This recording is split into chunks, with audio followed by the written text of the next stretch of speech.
Jazakillahi khairan. Bismillah.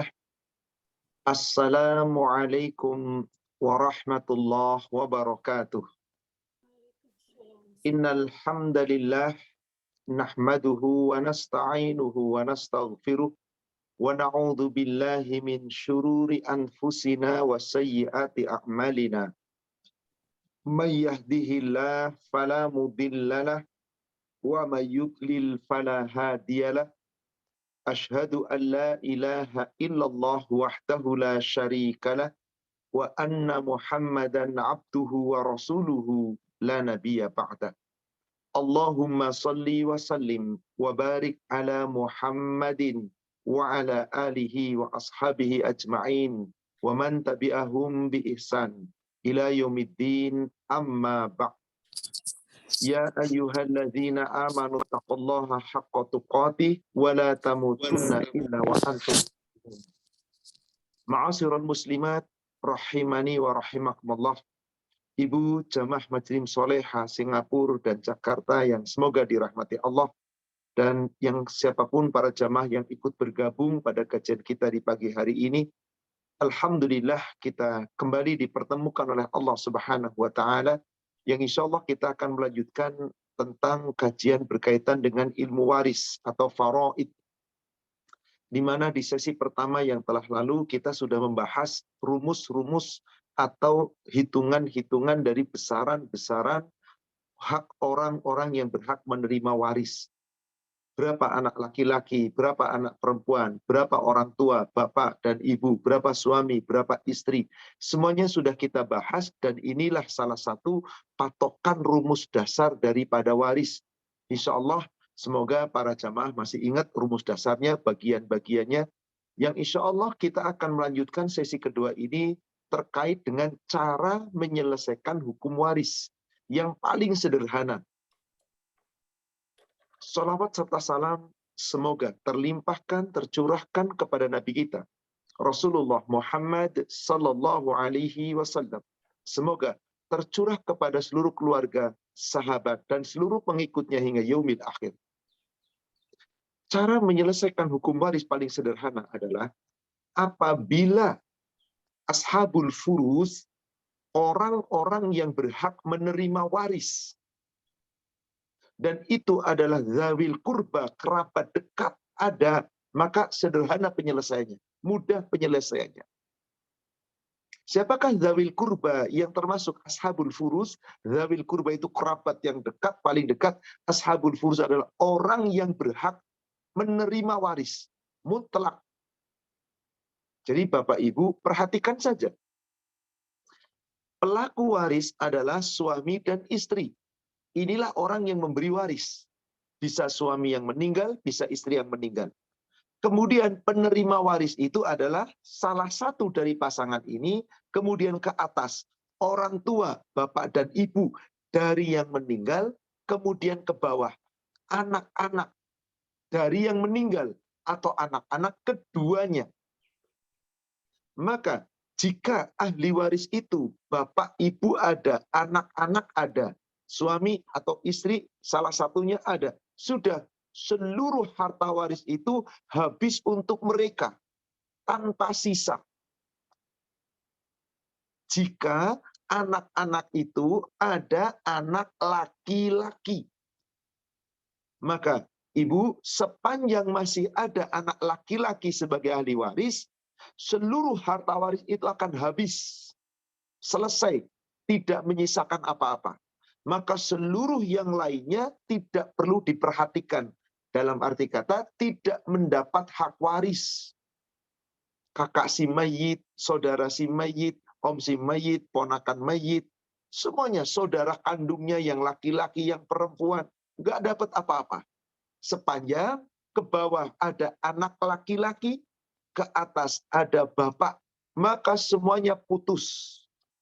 Dan itulah ashabul furus, orang yang berhak mendapatkan harta waris. Jika itu masih ada, maka semuanya terhalang.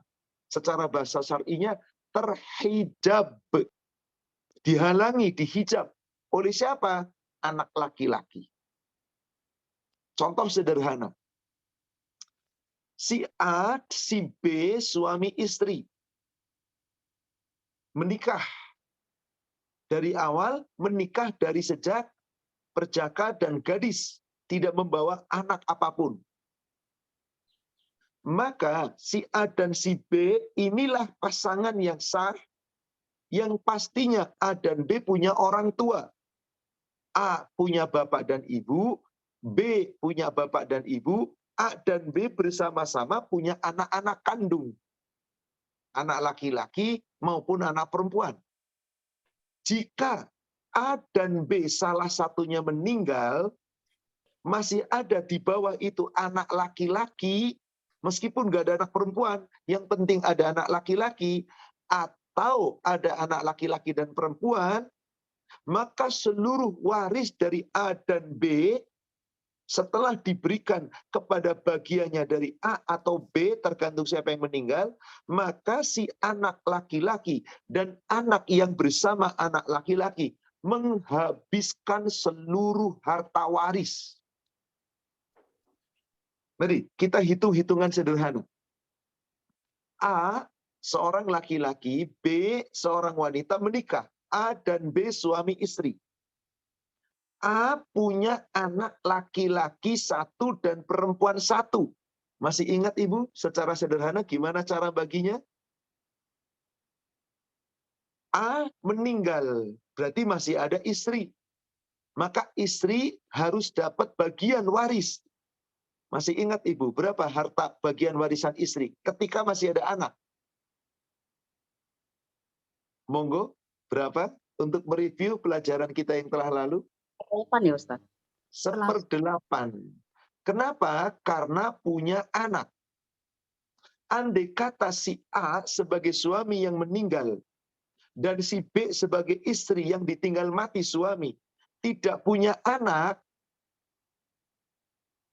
maka si B dapat berapa Ibu? Istri 2 kali lipat dari 1/8. 1/4. Sebaliknya, kalau yang meninggal adalah si B, istri. Istri meninggal, maka apabila punya anak di bawah, apakah anak laki-laki atau perempuan, maka si A, suaminya dapat 1/4. 2 kali daripada haknya istri, 1/8. Apabila ternyata tidak punya anak, maka si A dapat setengah. 2 kali dari 1/4. Kalau istrinya tidak punya anak. Jadi kedudukan laki-laki mendapatkan 2 bagian. Baik istri atau suami atau anak laki-laki dan perempuan yang kandung. Ini rumus dasar dan ini sudah kita uraikan secara singkat di pertemuan pertama. Sambil kita uraikan ayatnya. Surat An-Nisa ayat 11, surat An-Nisa ayat 12, surat An-Nisa 176 baru sekilas. Saya belum menjelaskan karena ini masih rumus dasar. 11 dan 12 patokannya. Bagaimana jika masih ada orang tua? Nah, ini lain lagi. A, B meninggal.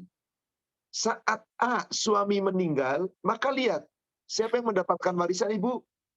Orang tua dari suami. Dari si A. Bukan mertua, bukan. Mertua nggak dapat. Jadi A, lihat, punya orang tua atau tidak? Punya orang tua, berikan kepada bapaknya. Berapa Bu hak bapak? 1/6. 1/6. Berapa hak ibu? 1/6. 1/6. Sama. Loh kok bapak dan ibu sama haknya? Karena bapak dan ibu memiliki kedudukan yang sama di sisi Allah. Maka bapak dan ibu dari si A, suami yang meninggal, mendapatkan 1/6, mendapatkan 1/6. Kemudian istrinya, lihat punya anak atau tidak? Punya anak, maka istrinya mendapatkan 1/8. Maka sisanya setelah diambil 1/6, 1/6, dan 1/8 jatuh kepada anak-anaknya. Jika ada anak laki-laki dan ada anak perempuan, bersekutu laki-laki 2 bagian, perempuan 1 bagian. Bagaimana kalau anaknya cuma perempuan? Anak perempuan 1, tunggal. Dapat berapa Ibu? Setengah. Setengah. Kalau anak perempuan 2 orang atau lebih dapat berapa Ibu? 2/3. 2/3 dibagi rata. Berapa jumlah anak perempuannya? Beres, habis, nggak ada sisa, sudah. Inilah ashabul furus, cara membagi waris yang paling mudah. Baik, saya akan ilustrasikan ini dengan sebuah penyelesaian permasalahan, sambil Ibu ikut menyimak dan ikut membayangkan apa yang sedang saya jelaskan. A dan B menikah, dia punya anak laki-laki tunggal. Si A suami meninggal, kedua orang tuanya sudah meninggal lebih dulu. Siapa yang mendapat waris Ibu? Anak Ketika laki-laki. suami meninggal, A meninggal, siapa? Suami meninggal. Suami meninggal.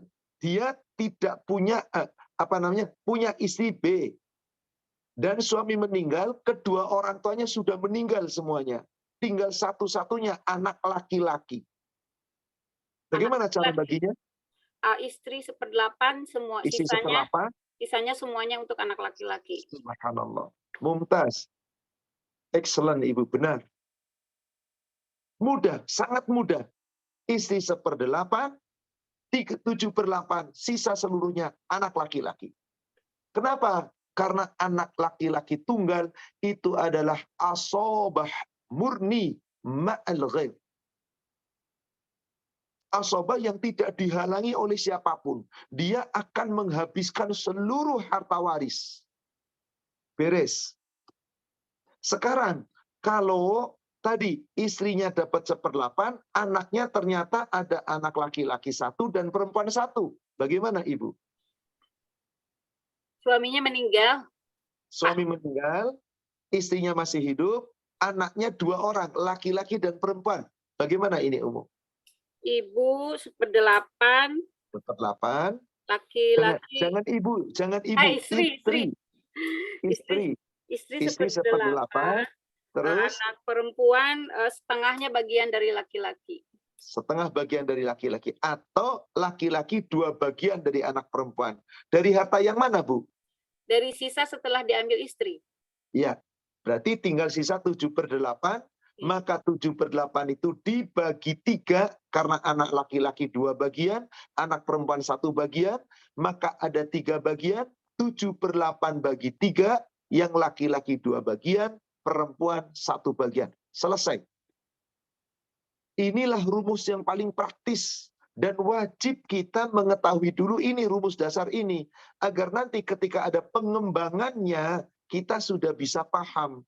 Hari ini Ibu, saya akan menyelesaikan dulu yang praktis-praktis, rumus dasar. Karena nanti cara bagi waris, di samping ashabul furus, ada yang namanya taksib. Ada yang namanya aul. Ada yang namanya rod. Itu kalau kita belajar matematik dulu, rumus dasar matematik itu adalah A kuadrat plus B kuadrat sama dengan C kuadrat. C kuadrat adalah akar A kuadrat plus B kuadrat dan seterusnya. Kalau kita nggak tahu rumus dasar, dikasih soal yang lain bingung. Maka saya ingin mari kuasai dulu ilmu dasar waris. Cara menyelesaikan waris dengan sederhana. Kalau ini sudah kita bisa, mampu kita selesaikan, insya Allah kesananya kita akan bisa selesaikan. Agak rumit memang, tapi bisa jika rumus dasar kita ketahui. Saya melangkah kembali. Ada seorang istri si B meninggalkan seorang suami A, orang tua istri kedua-duanya sudah tidak ada. Punya anak laki-laki 2, anak perempuan 3. Coba Ibu, bagaimana? Mungkin supaya bisa hidup, monggo kalau ada jamaah lain. Kita diskusi saja. Sebetulnya kalau ini tatap muka lebih mudah. Saya bisa nulis di whiteboard dan seterusnya lebih mudah. Tapi karena terhalang dengan Zoom, insya Allah tidak mengapa. Monggo barangkali ada jamaah yang mau menjawab. Silakan. Atau Ibu admin yang menjawab, atau Ibu yang menjawab, silakan. Supaya kita sama-sama berpikir dan kita sama-sama memahami waris. Si istri meninggal, suami masih hidup, punya anak laki-laki 2, punya anak perempuan 3. Gimana cara baginya? 2 dan 3. Monggo, Ibu sambil coret-coret di tulisan nggak apa-apa. Nggak apa-apa, karena sulit. Kalau nggak biasa, nggak bisa awangan dulu, harus coret-coret. Silakan. Yang sudah bisa menjawab, raise hand boleh. Silakan.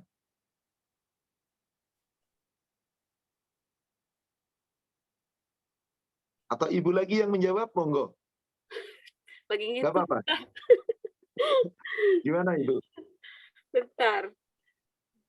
Oh, anak perempuannya 3 ya? Anak perempuan 3, laki-laki 2, dan meninggalkan seorang suami. Oh, suami. Yang meninggal istri tadi, B, istri. Suami yang masih hidup. Waduh, 1/4 ya.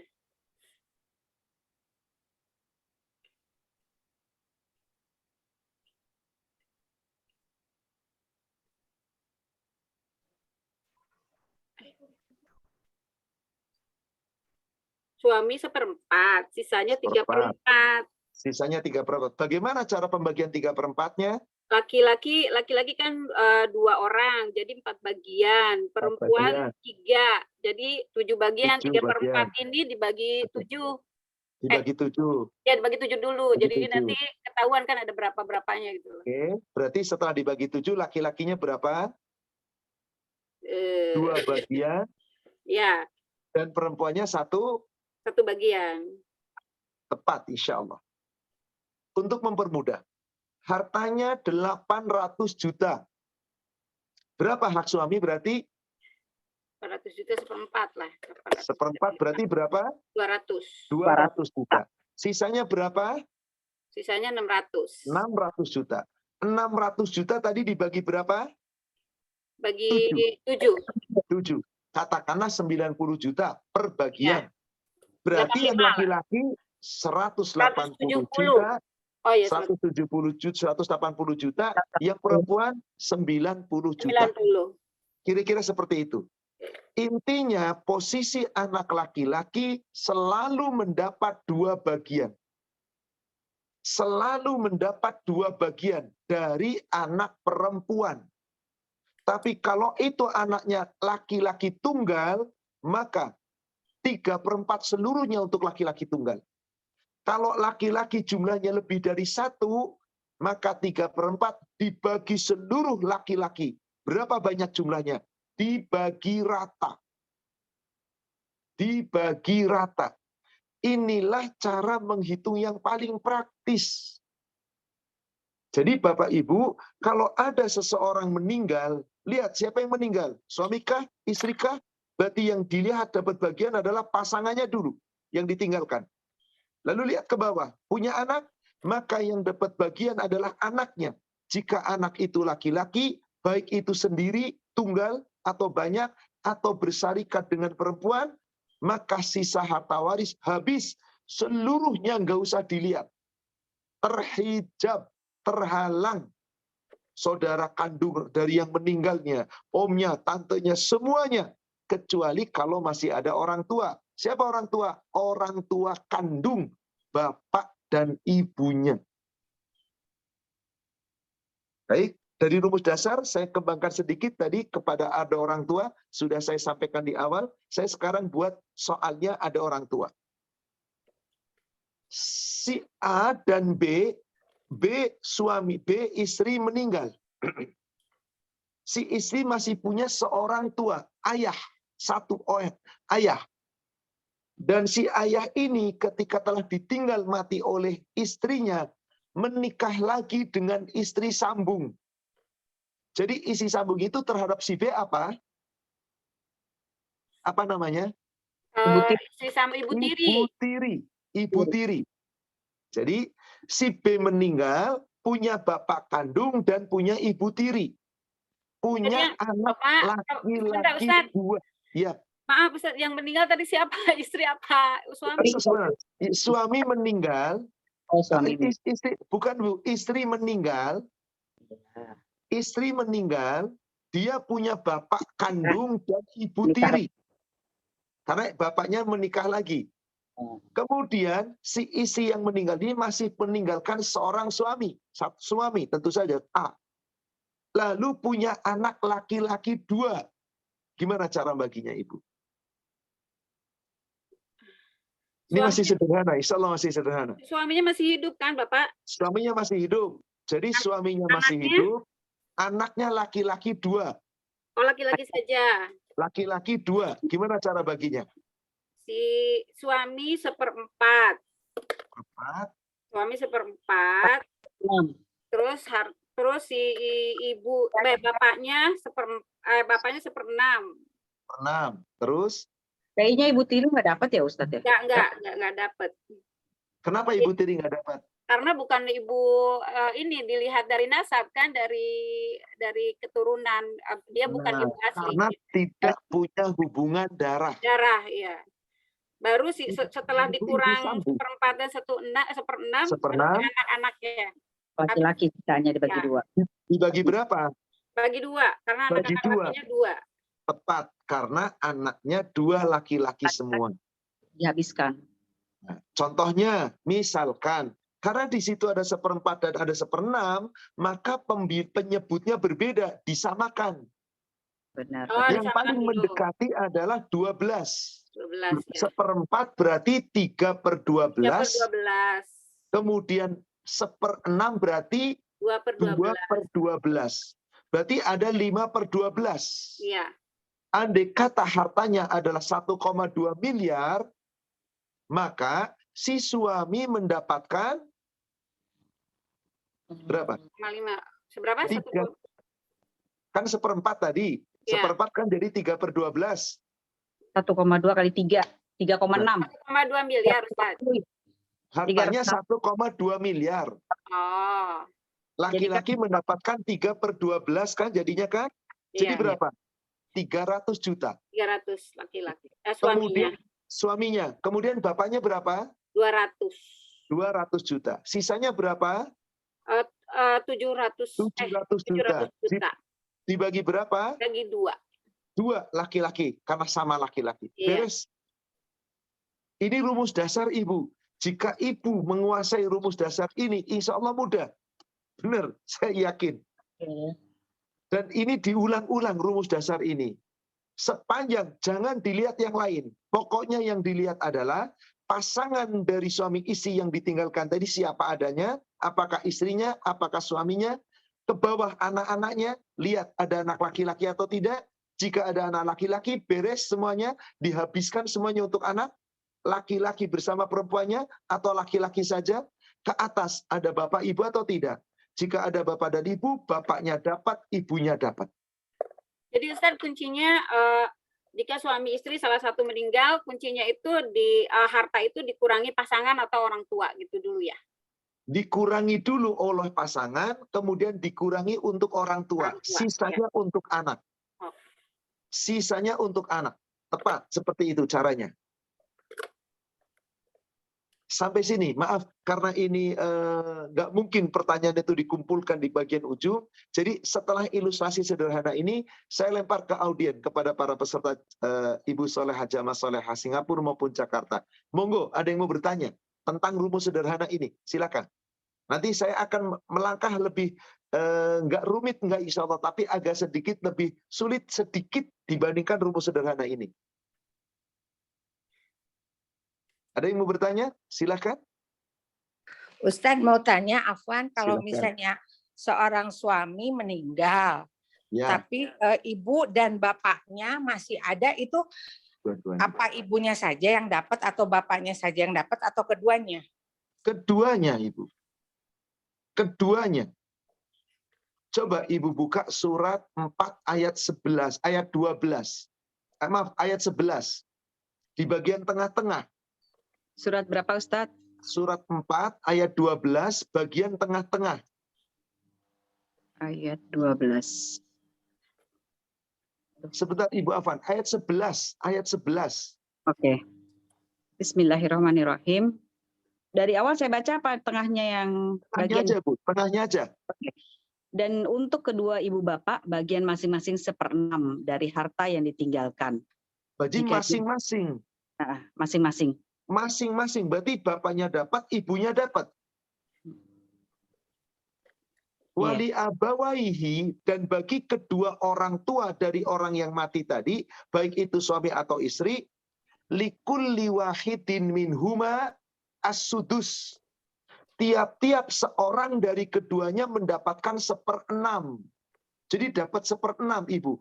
Bapaknya dapat, ibunya dapat. Bapaknya dapat, ibunya dapat. Demikian dari pertanyaan Ibu, jawabannya di surat 4 ayat 11. Bapak dapat, Ibu dapat. Demikian. Ada lagi pertanyaan? Monggo silahkan. Afwan Ustadz, ini kebetulan pertanyaan dari minggu lalu, dari yang Monggo, terakhir itu. silakan. Jadi peninggalan rumah dari bapak yang sudah meninggal, tetapi ibu masih hidup. Tetapi dulu rumah itu adalah pemberian dari ibunya si bapak, bukan dibeli pada saat mereka menikah. Nah, sekarang rumah akan diwariskan ke si istri. Nah, kemudian yang ditanyakan adalah bapak dapat berapa, dan karena masih hidup, dan anaknya ada 4, 3 perempuan, 1 laki-laki. Wah, ini tadi sudah ya Ustadz ya. Nggak apa-apa, kita ini kan aja nggak apa-apa. Jadi ada seorang suami A meninggal, kemudian masih meninggalkan istri. Dan dia sudah punya harta sebelum menikah dengan istri. Betul begitu tadi? Ya, betul Ustadz. Di mana harta itu adalah rumah warisan dari orang tuanya dulu. Betul begitu? Nah, lalu saat dia meninggal, dia masih punya istri, dia masih punya orang tua. Dan dia masih punya anak. 3 anak perempuan, 1 anak laki-laki. Betul begitu? Iya Ustaz. Betul. Saya ingin bertanya, yang bertanya sekarang kira-kira hadir apa tidak? Ibu Julia, gimana ini yang kemarin bertanya? Coba, kalau yang bertanya hadir, saya mau sambil kita belajar. Kan kita sudah mulai awali rumus praktis. Coba jawab seperti apa kira-kira. Nanti kalau salah kita koreksi, kalau benar alhamdulillah. Berarti sudah memahami.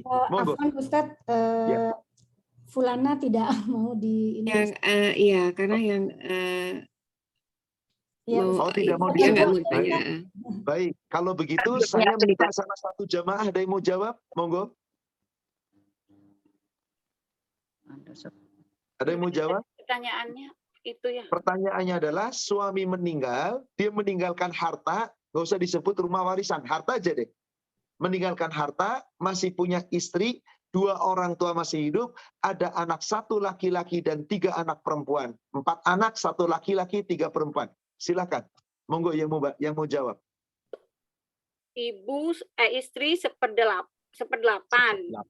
Terus Ibu dan bapak 1/6, berarti 2/6. Masing-masing 1/6. Ya, masing-masing 1/6. 1/6. Jadi setelah dikurangi harta itu baru sisanya untuk anak, laki-laki bagian, 1 perempuan 1. Ketika sudah mulai ada sulit, kenapa? Isi itu 1/8, sementara bapak ibu orang tua itu 1/6, maka penyebut itu harus disamakan lebih dulu. 1/8 ketemu 1/6 kan sulit pembagiannya. Ya, harus sama. Maka cari kelipatan terdekatnya. Kelipatan yang paling kecil. Apa itu? Ini 1/8, ini 1/6. Mana kelipatan yang paling kecil? Untuk menyamakan penyebut. 24. 24. Jadi yang 1/8 sama dengan 3/24. Yang 1/6 sama dengan 4/24. 4/24. Maka bapaknya 4/24, ibunya 4/24. 8/24. Istrinya 3/24. 11/24. Berapa sisanya? 13/24. Nah, 13/24 itulah haknya seluruh anak. Laki-laki 1 berarti 2 bagian. Perempuan 3 berarti 3 bagian. Jadi totalnya ada berapa bagian? Laki-lakinya 5 bagian. 3 Laki-lakinya 1. 2 Hah? bagian. Perempuannya 3. Kebalik atau benar tadi? Bukan, 3 laki-laki 1 perempuan. Oh, Anak. 3 laki-laki berarti 3 kali 2, 6. Nah, 1 perempuan, 7. Berarti 13/24 itu dibagi berapa? bagi 7. Bagi 7. Laki-lakinya 2 bagian, perempuannya 1 bagian. Halas, beres. Paham? Bagi penanya mudah-mudahan? Insya Allah. Insya Allah. Asalnya Inilah dia. itu ya tadi Ustadz bilang nggak usah dibahas ya Ustadz ya, mau warisan mau apa yang penting harta gitu ya. Nanti bagian dari tirkah. Saya belum membahas ke sana dulu. Jadi saya belum bahas ke sana dulu karena takut rancu nanti Ibu. Ya, ya. Ini cara bagian waris sederhananya dulu. Adapun kepemilikan harta, mana yang dibagi, nanti saya bahas setelah ini. Saya bahas setelah ini. Syukran Ustaz. Paham barangkali insya Allah? Insya Allah. Baik. Intinya berarti kalau ada orang tua, berapa haknya orang tua berikan. Ya. Ada pasangan, berapa haknya pasangan berikan. Apabila antara hak orang tua dan pasangan penyebutnya berbeda bilangan, terutama kalau ada istri 1/8, orang tua 1/6, itu kan 1/8 nggak mungkin bisa diselesaikan. Maka cari penyebut yang sama, didekatkan. 8-nya didekatkan ke 24, 6-nya didekatkan ke 24. Maka disetarakan, 4/24 sama 1/6. 3/24 sama 1/8. Maka sisanya untuk seluruh ahli waris. Terserah berapa anaknya. Kalau anak laki-laki 1, semuanya untuk anak laki-laki 1. Kalau anak laki-laki 2, bagi 2. Anak laki-laki 5, bagi 5. Sama rata. Tapi kalau anak laki-laki dan perempuan bersyarikat, laki-laki 2 bagian, perempuan 1 bagian. Dibagi sesuai dengan sisa harta waris. Paham sampai sini Ibu? Iya. Kecuali jika tidak ada anak laki-laki. Nanti perhitungannya akan berbeda lagi. Nggak bisa dibagikan ini untuk bapak sekian, untuk yang ditinggalkan mati sekian. Nanti untuk anak perempuan sekian. Boleh, tetapi nanti akan ada sisa. Kalau nggak ada anak laki-laki, cenderung sisa. Maka cara membagi waris kalau ada sisa, ini namanya taksib. Itu cuman saya belum membahas itu Ibu karena nanti rumit lagi. Saya jangan bahas ke sana dulu. Ini udah cabang ini Ibu. Saya masih membahas yang pokok dulu. Saya bahas yang pokok dulu. Monggo, barangkali ada pertanyaan yang lain. Baik dari 2 pekan lalu atau yang sekarang. Afwan Bu Dini, Afwan Ustadz, tadi kalau nggak salah Ibu Dini pertanyaannya itu karena ada harta warisan dari orang tuanya yang dari suaminya meninggal tersebut. Nah, kalau tadi Ustadz menjelaskan pembagiannya berarti karena tadi kan Ustadz bilang jangan dibahas dulu warisan dari orang tua. Berarti itu dari harta pure, dari harta yang suaminya meninggal itu ya Ustadz? Harta waris dari bapak, dari orang tuanya ke si suami jadi milik siapa? Pure milik suami dong.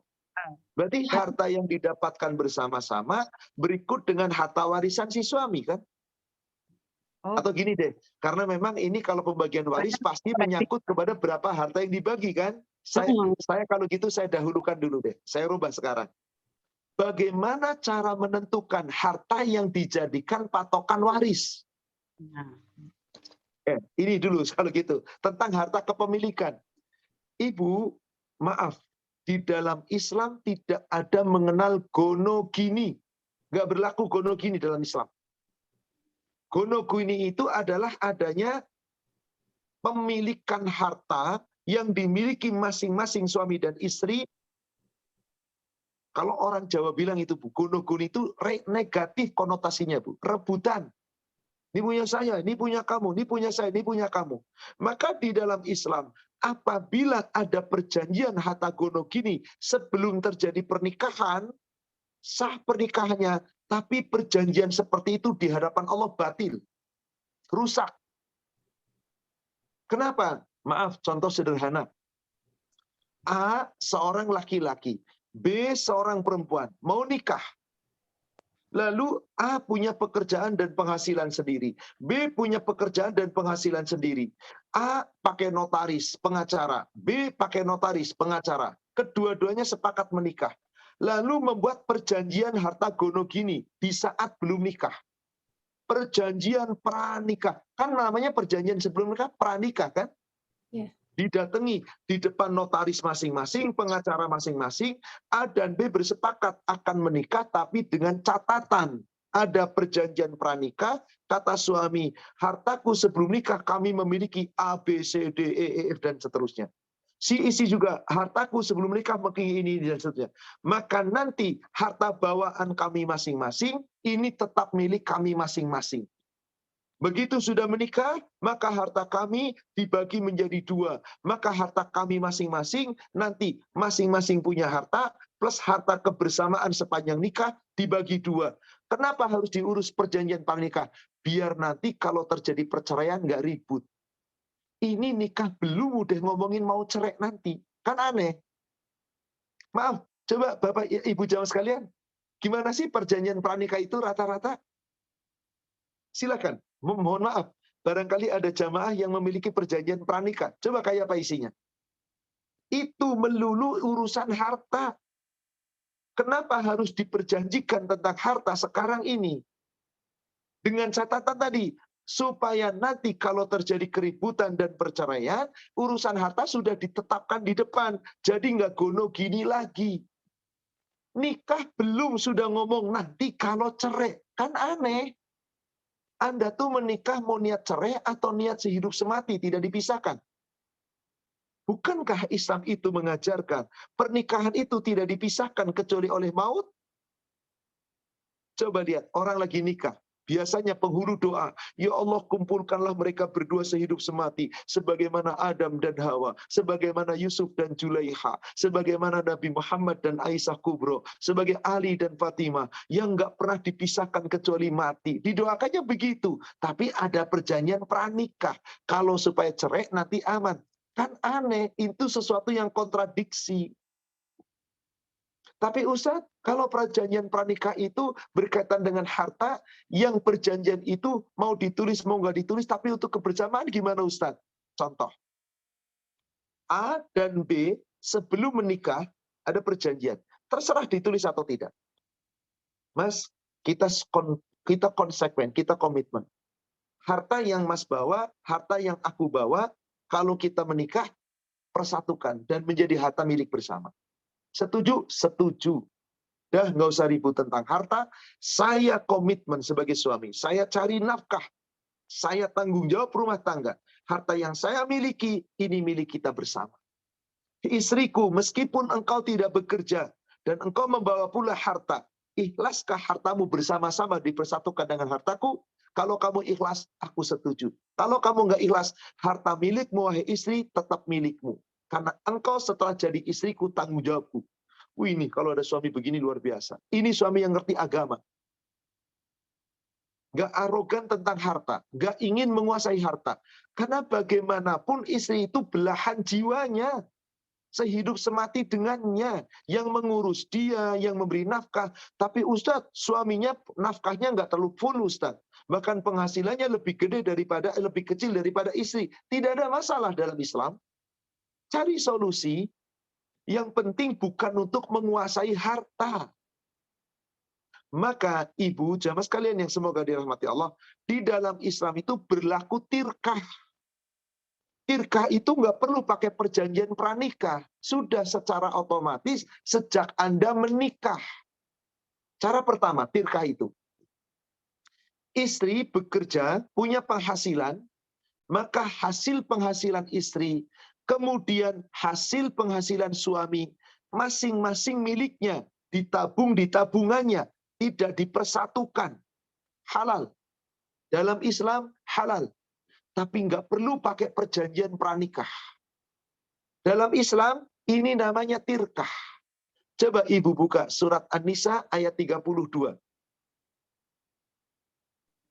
Surat An-Nisa ayat 32.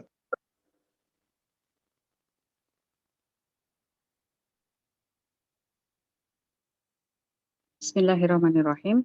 Dan janganlah kamu iri hati terhadap karunia yang telah dilebihkan Allah kepada sebagian kamu atas sebagian yang lain. Karena bagi laki-laki ada bagian dari apa yang mereka usahakan, dan bagi perempuan pun ada bagian dari apa yang mereka usahakan. Mohonlah kepada Allah sebagian dari karunia-Nya. Sungguh Allah Maha mengetahui segala sesuatu. Perhatikan baik-baik ini, Ibu. Halal seorang istri, seorang perempuan sudah bekerja punya harta dan terus bekerja mendapatkan harta. Sehingga apa? Harta itu menjadi miliknya meskipun sudah menikah. Dalam Islam halal. Asal setuju kedua-duanya disepakati. Suami bekerja dan miliknya juga halal. Tapi ingat bagi suami, punya kewajiban menafkahi istri. Allah berfirman, wala tatamannau ma faddalallahu bihi ba'dakum ala ba'din. Ayat ini jelas sekali, Ibu. Janganlah kamu iri hati terhadap karunia berupa harta, kekayaan, apapun yang telah Allah lebihkan kepada sebagian dari kamu kepada dengan sebagian yang lain. Maaf, kadang-kadang suami istri penghasilannya istri lebih gede, banyak sekarang. Ada suami istri yang penghasilan si suami lebih besar, memang wajar seperti itu karena suami yang bekerja. Ada suami istri yang bahkan si suaminya nggak punya penghasilan sama sekali. Istrinya yang bekerja, suami yang di rumah, tidak masalah. Selama kedua-duanya sepakat. Dan istri tidak menjadi kepala rumah tangga. Tetap istri itu adalah di bawahnya suami. Kedudukan kepala rumah tangga tetap pada suami. Meskipun harta yang dimiliki oleh istri lebih banyak. Bahkan dia yang bekerja. Maka kata Allah di sini begini. Lirijal nasibum mimmaktasabu. Seorang laki-laki, dia punya bagian hak dari apa yang dia usahakan. Berarti hasil usahanya laki-laki, ya itulah hasilnya. Berarti duitnya dia. Betul, dalam Islam boleh. Walin nisa nasibum mimmaktasabna. Untuk istri, untuk perempuan juga demikian. Memperoleh bagian dari apa yang diusahakan. Jangan ngiri.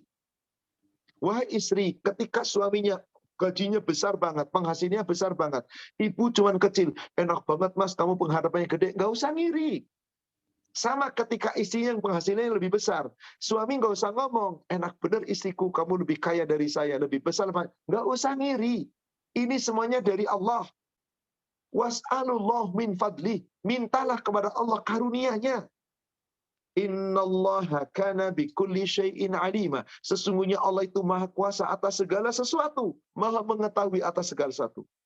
Dari ayat ini, saya buatkan ilustrasi kepemilikan harta. A menikah, punya harta 1 miliar. B menikah, istri, B ini perempuan, A ini laki-laki, punya harta 2 miliar.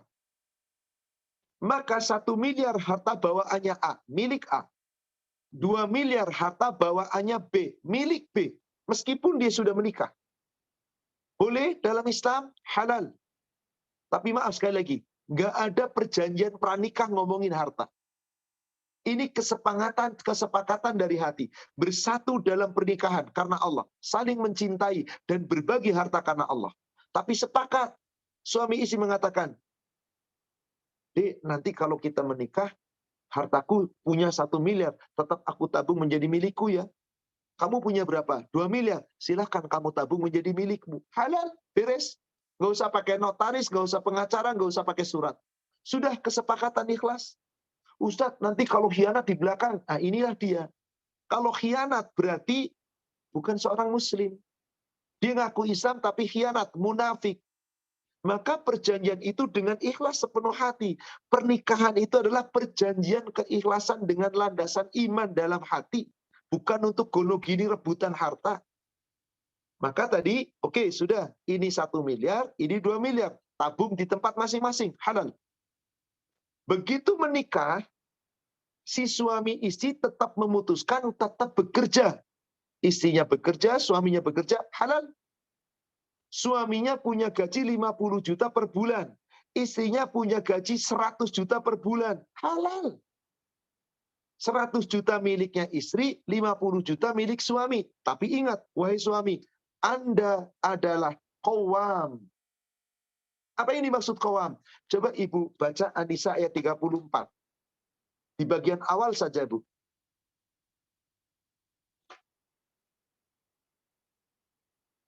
An-Nisa ayat 34 ya Ustaz ya. 34 di bagian awal karena agak sedikit panjang, bagian awalnya saja.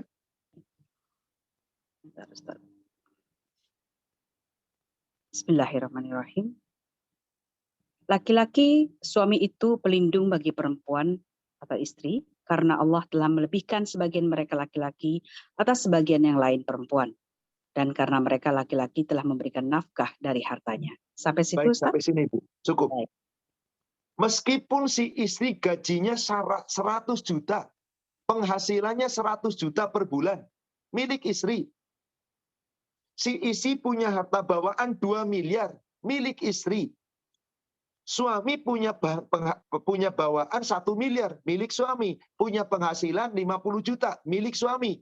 Tetapi suami tetap wajib memberikan nafkah kepada istri. Nggak boleh suami mengatakan, istriku, kamu kan gajinya lebih gede dari saya. Kamu penghasilannya tiap bulan lebih gede dari saya. Hartamu 2 miliar, lebih banyak dari saya. Tidak peduli, itu hartanya si istri. Suami wajib memberi nafkah. Berapa nafkah yang berlaku? Hitung berapa kebutuhan rumah tangga.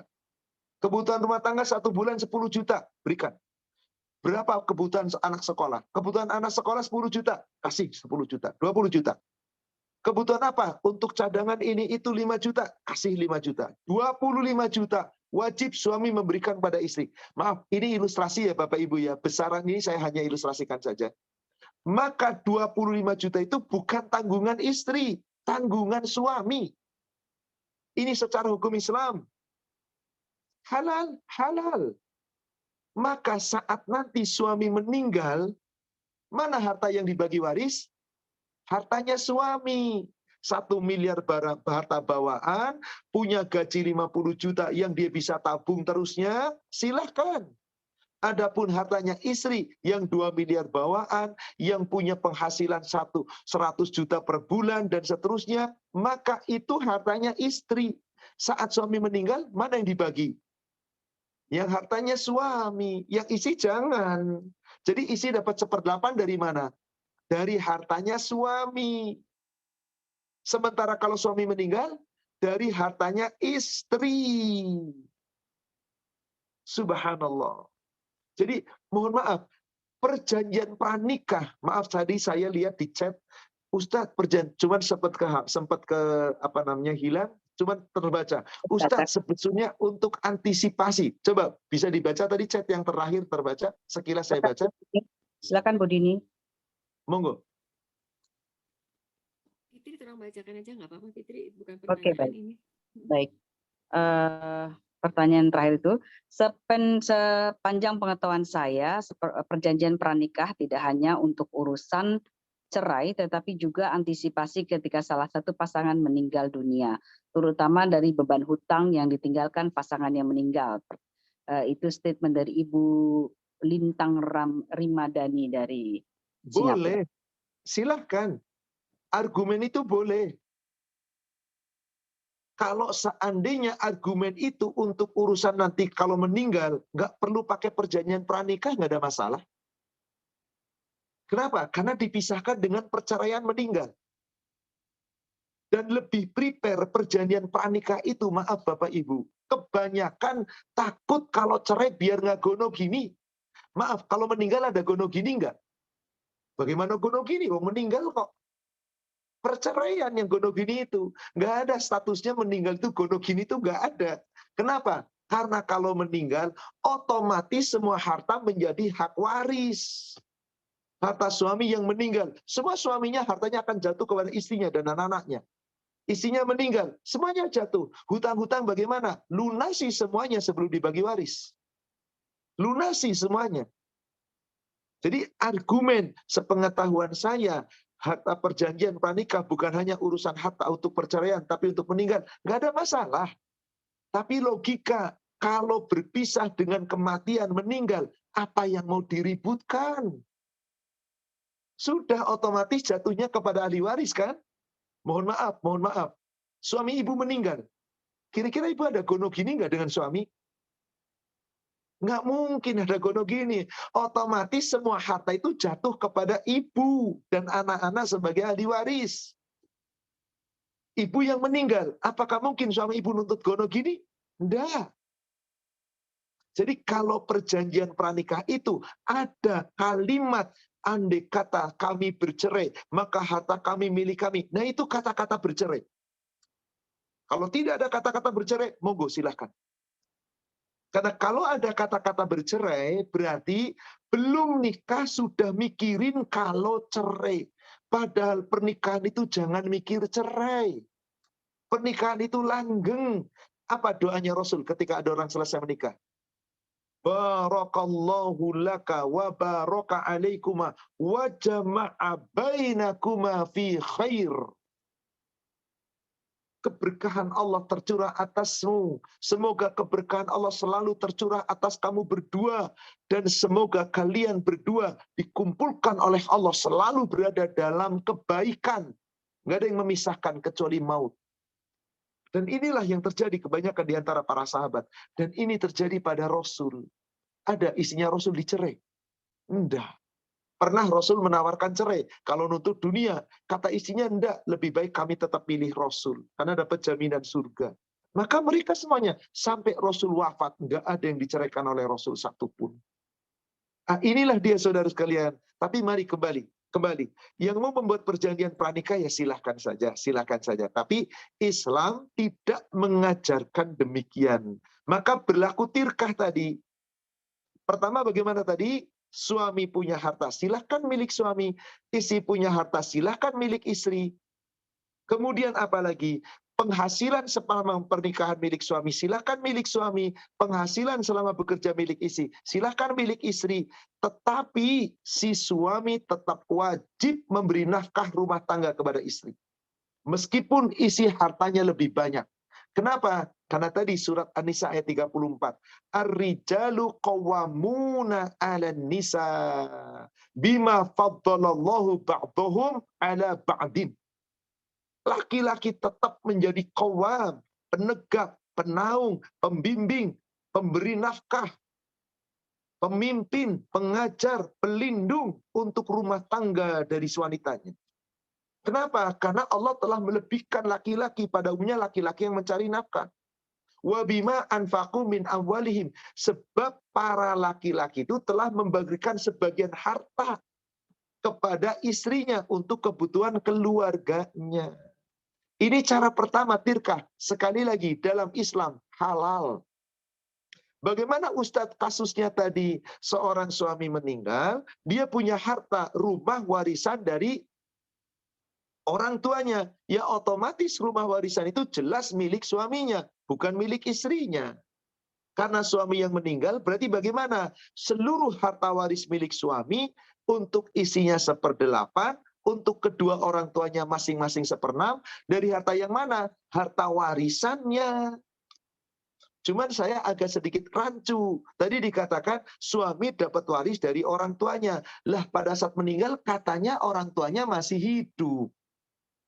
Kalau orang tuanya masih hidup berarti tidak mendapat memberikan waris. Ustadz, bukan waris, hibah. Lain perkara. Hibah tetap menjadi milik suami. Begitu suami meninggal, karena orang tua masih hidup, maka hibah itu menjadi hartanya suami, diberikan pula kepada orang tuanya masing-masing 1/6, sisa hartanya untuk istrinya. Ini cara pertama, silahkan. Ditulis boleh Ustadz? Boleh. Suami nulis Yang tadi harta. maaf Ustadz, yang tadi Ya. saya sempat tahu orang tuanya udah meninggal. Jadi orang tuanya meninggal, tinggal Ya. ibu, kan suaminya meninggal. Ya. Anak perempuan 3, laki-laki 1. Itu yang saya tahu. Jadi Saya dua orang ngurusin tuanya aja. sudah nggak ada. Udah nggak ada. Oke, tadi saat pertama disampaikan itu orang tuanya berapa bagian orang tua, tapi nggak apa-apa. Ini kan hanya sekedar salah persepsi dalam pertanyaan Iya, saja. Nggak iya. ada masalah, Oke. nggak ada masalah. Intinya apa? Harta waris itu mutlak milik seseorang. Ibu punya orang tua ibu meninggal, ibu dapat harta waris kan? Mutlak harta waris itu adalah miliknya ibu, bukan milik suami ibu. Terserah ibu mau digunakan apa, haknya ibu. Suami ibu punya waris dari orang tua, maka mutlak milik hartanya suami ibu, bukan milik ibu. Kalau mau menentukan dengan cara tirkah, halal dalam Islam. Tapi nggak perlu pakai perjanjian pranikah, sudah ikhlas saja. Belum, insya Allah dengan ikhlas semuanya menjadi beres. Maka apa? Cinta suami dan istri kebersamaan ini luar biasa, nggak akan berpikir adanya perpisahan. Kalau toh ada keributan, didamaikan. Nggak akan rebutan, nggak akan mikirin harta. Mohon maaf, harta nggak dibawa mati, demi Allah. Maka kenapa di dalam Islam, umat Islam tidak ribut tentang urusan harta gono gini? Karena sadar, harta itu nggak ada apa-apanya di sisi Allah. Coba Ibu buka surat 18 ayat 46. Surat 18. 18 ayat 46.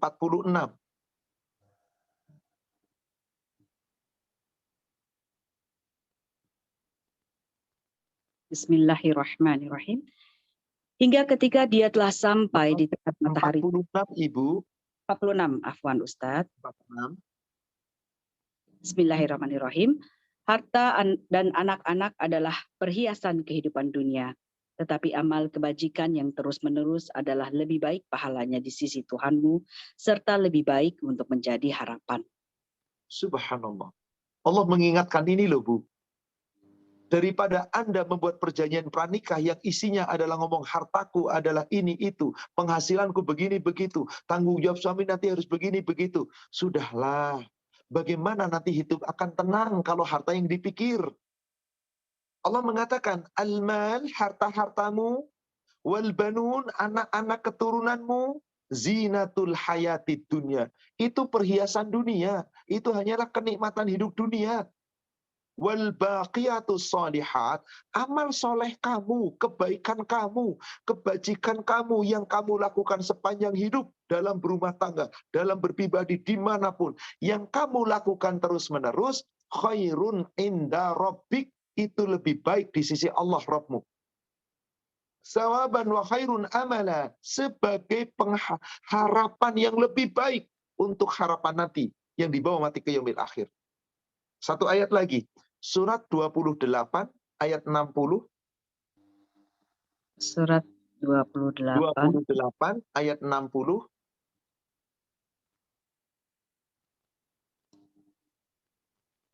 Bismillahirrahmanirrahim.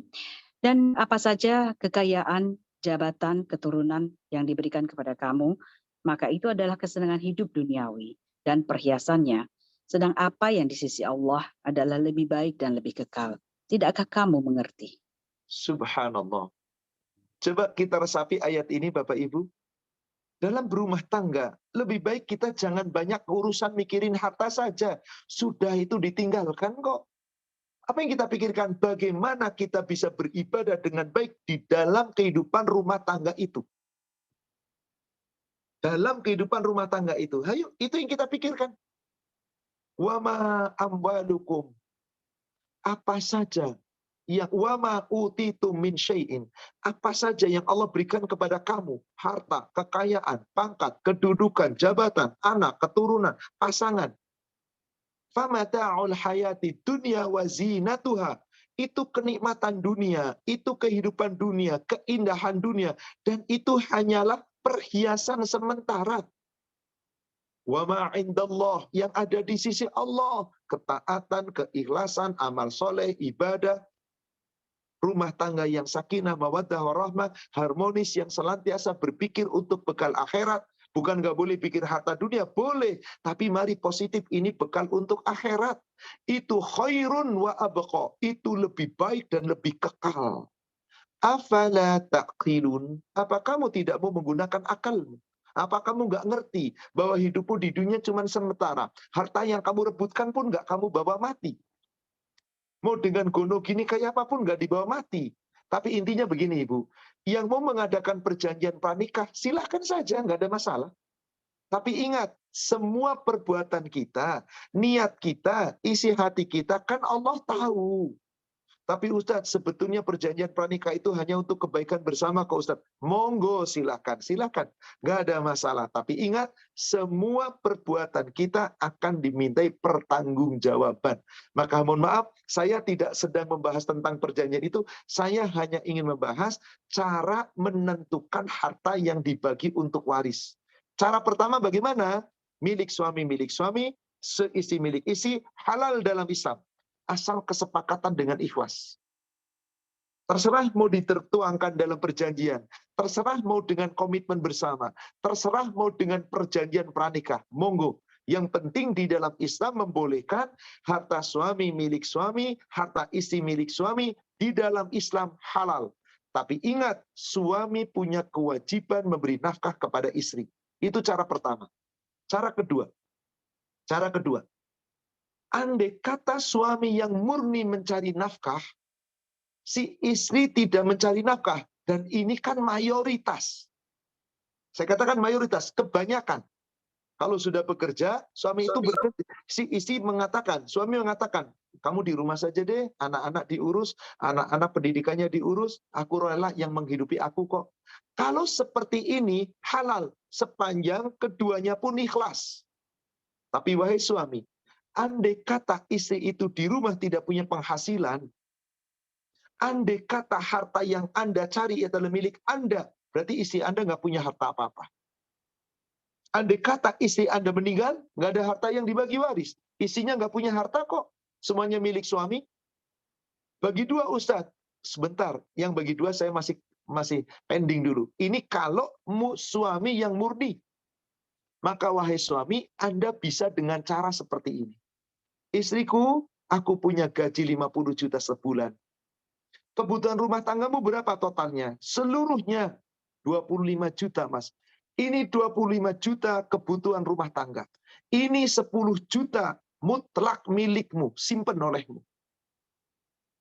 Bagaimana, Mas? Kalau dari uang belanja 25 juta ada sisa, ambil untukmu. Kalau ada suami begini, kira-kira gimana istrinya? Aduh, alhamdulillah, rasa syukur bertubi-tubi, Ibu. Beneran. Makanya seorang suami juga wajib tahu bagaimana perasaan istri, kan? Bagaimana sakinah, mawaddah warahmah. Kalau suaminya ngasih kebutuhannya pas-pasan, sama orang lain pelit, dan seterusnya. Maka dalam hal ini, suami bisa dengan cara seperti itu. Ini kebutuhan rumah tangga 25 juta aku berikan, 10 juta aku hadiahkan untukmu, menjadi milikmu. Yang 15 juta ini untuk keperluanku di kantor ini itu, sisanya aku simpan. Subhanallah, halal. Maka nanti saat meninggal, lihat hartanya suami berapa. Lihat hartanya istri berapa. Gedean harta suami dong Ustadz. Ya tidak masalah. Toh suami meninggal juga jatuhnya ke istrinya juga kok. Ke anak-anaknya juga kok. Ketika istrinya meninggal hartanya kecil. Kecil dong suami dapat. Nggak masalah wong suami pencari nafkah kok. Ini cara kedua. Suami murni mencari nafkah. Mencukupi seluruh kebutuhan rumah tangga. Plus memberikan harta sebagian kepada istrinya. Berarti semua yang telah diberikan kepada istri, milik siapa? Istri. Andai kata suaminya meninggal, yang sudah diberikan kepada istri bukan harta, milik suami, milik istri. Jangan dibagi waris. Ustadz, rumah yang ditempati gimana? Lihat ijab kabulnya. Milik siapa ini rumah? Milik suami, Ustadz. Wong suami yang nyari nafkah, ya berarti milik suami. Kecuali suami mengatakan, istriku, rumah kita milik kita bersama. Milikku ya milikmu sama saja. Jadi rumah ini milik kita bersama. Saat meninggal suami, hartanya istri tadi yang diberikan dari suami, plus separuh rumah ini. Karena milik bersama. Halal. Monggo, silakan. Islam itu luas, fleksibel, indah, nikmat, gak bikin ribut, tapi bikin tenang. Maaf, jika pelaku rumah tangga dua-duanya memahami hukum waris, hukum kepemilikan harta. Nah, ada cara yang paling indah Bu dalam Islam. Indah supaya tidak terjadi ribut dan godok gini. Siapapun dia, mau suaminya yang bekerja murni, istrinya di rumah, atau istrinya sama-sama bekerja, atau bahkan istrinya yang bekerja, suaminya yang lebih banyak mengurus rumah. Misal, kedua suami istri ini setelah menikah bersepakat berdua, istriku, kata suaminya, istriku, kata istrinya, iya suamiku. Gimana kalau kita sepakat seluruh harta kita ini, baik yang kita bawa sebelum menikah, maupun kita kelola bersama dalam pernikahan, dan harta yang kita dapatkan dalam pernikahan, ini adalah milik bersama. Setuju, sepakat. Nggak usah lihat siapa yang paling gede penghasilannya. Nggak usah lihat siapa yang paling besar harta bawaannya. Pokoknya setelah menikah harta ini milik bersama, maka otomatis nggak usah pusing-pusing, nggak usah ribut-ribut. Harta itu milik bersama, maka saat itu harta itu 50-50. Beres. Kalau suami yang meninggal, hartanya bagi dua, separuh milik istrinya, separuh milik suaminya. Suami meninggal, istri dapat separuh dari harta dari milik bersama, plus warisan berapa? 1/8. Tenang nggak sih istri kalau begitu, Bu? 50% plus 1/8? Subhanallah, tenangnya luar biasa. Nikmat. Kalau yang meninggal istrinya bagaimana? Bagi dua dulu. Separuh milik suaminya, istrinya yang meninggal. Berarti hartanya istrinya yang dibagi waris. Yang separuh tadi. Suaminya dapat 1/4. Nikmat. Maaf, yang seperti ini banyak sekali umat Islam nggak pernah ngerti, nggak pernah paham, nggak pernah dibicarakan. Jika ibu belum sampai jelas tentang kepemilikan harta, monggo segera dibicarakan. Tapi pelan-pelan ngomongnya, Mas saya belajar ilmu waris ternyata agak pelik juga ya Mas. Jangan, Mas tadi saya ngaji, harta kita bagi 2 ya. Nggak, jangan Ibu. Kamu ngaji sama siapa? Kok gara-gara ngaji jadi ngomongin harta? Nanti malah seperti itu Ibu. Intinya, Ibu bisa bicara baik-baik dengan suami. Yang dulu pernah mengadakan perjanjian pranikah, monggo. Koreksi perjanjian pranikah itu dengan baik. Jangan supaya ada kata-kata, jika terjadi perceraian, maka hati, tolong itu dibuang. Karena saya menikah bukan untuk bercerai. Andai kata bisa disampaikan dengan baik, sampaikan. Tapi kalau andai kata tidak, sampaikan saja, Mas. Saya ingin kita tuh sehidup semati, nggak ada yang memisahkan kecuali kematian. Kita bersama, semoga kita ketemu sampai di surga. Setuju? Oh setuju istriku, udah saling pelukan, saling kasih sayang. Adapun harta sudahlah, terserah Anda. Mau dengan cara pertama halal, cara kedua halal, cara ketiga halal. Maka salah satu meninggal dari pasangan suami istri itu halal. Hartanya mau kayak apa? Terserah. Mana yang dibagi? Sesuai dengan 3 cara tadi. Monggo. Mudah-mudahan tentang harta bisa kita pahami sampai sini. Ustaz, maaf mau menyela yang tadi monggo. yang soal firqah itu. Tirkah kok firqah. Ya. Tirkah itu kan, kalau tirkah kan bawaan harta masing-masing. Terus Ya. seperti yang Ustaz baru jelaskan, sebenarnya bisa dibagi 2 berdasarkan kesepakatan. Tapi Ya. ini kasusnya misalnya gini, suami istri sama-sama bekerja, berusaha. Misalnya mereka ini berdua punya satu perusahaan, dilaksanakan oleh 2 orang tersebut. Nah, salah satu itu meninggal. Kalau misalnya sebelum masuk ke harta waris, karena ini harta perusahaan, apakah itu harus dilakukan tirkah dulu? Jadi dibagikan secara masing-masing dulu. Karena memang sebelumnya tidak ada kesepakatan gitu. Baik.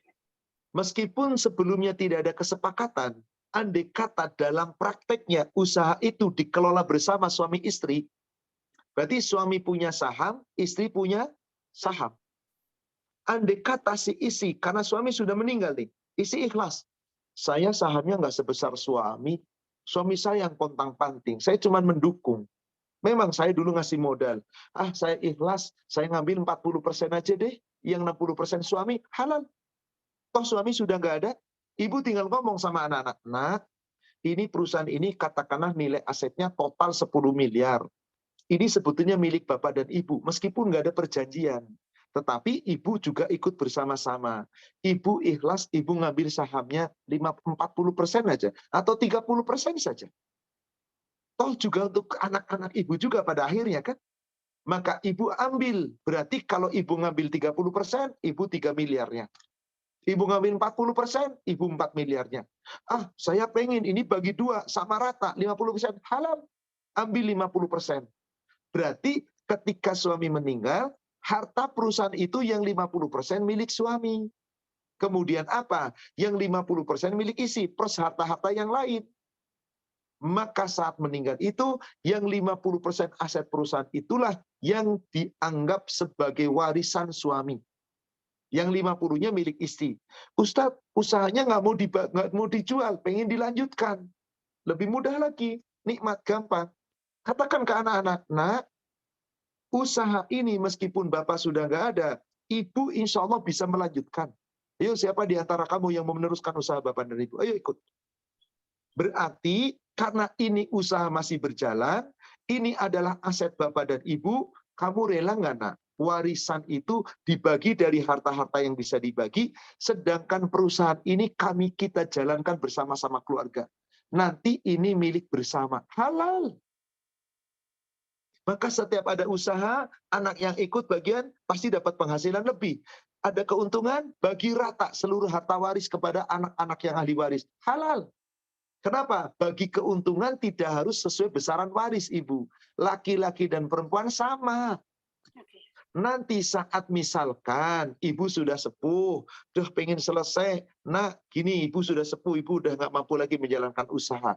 Biar supaya adil, usaha ini mari terserah. Ada nggak di antara kalian yang mau meneruskan? Kalau kalian mau meneruskan, maka kalian yang meneruskan bersama-sama ini menjadi milik bersama dalam kepemilikan hasil usaha.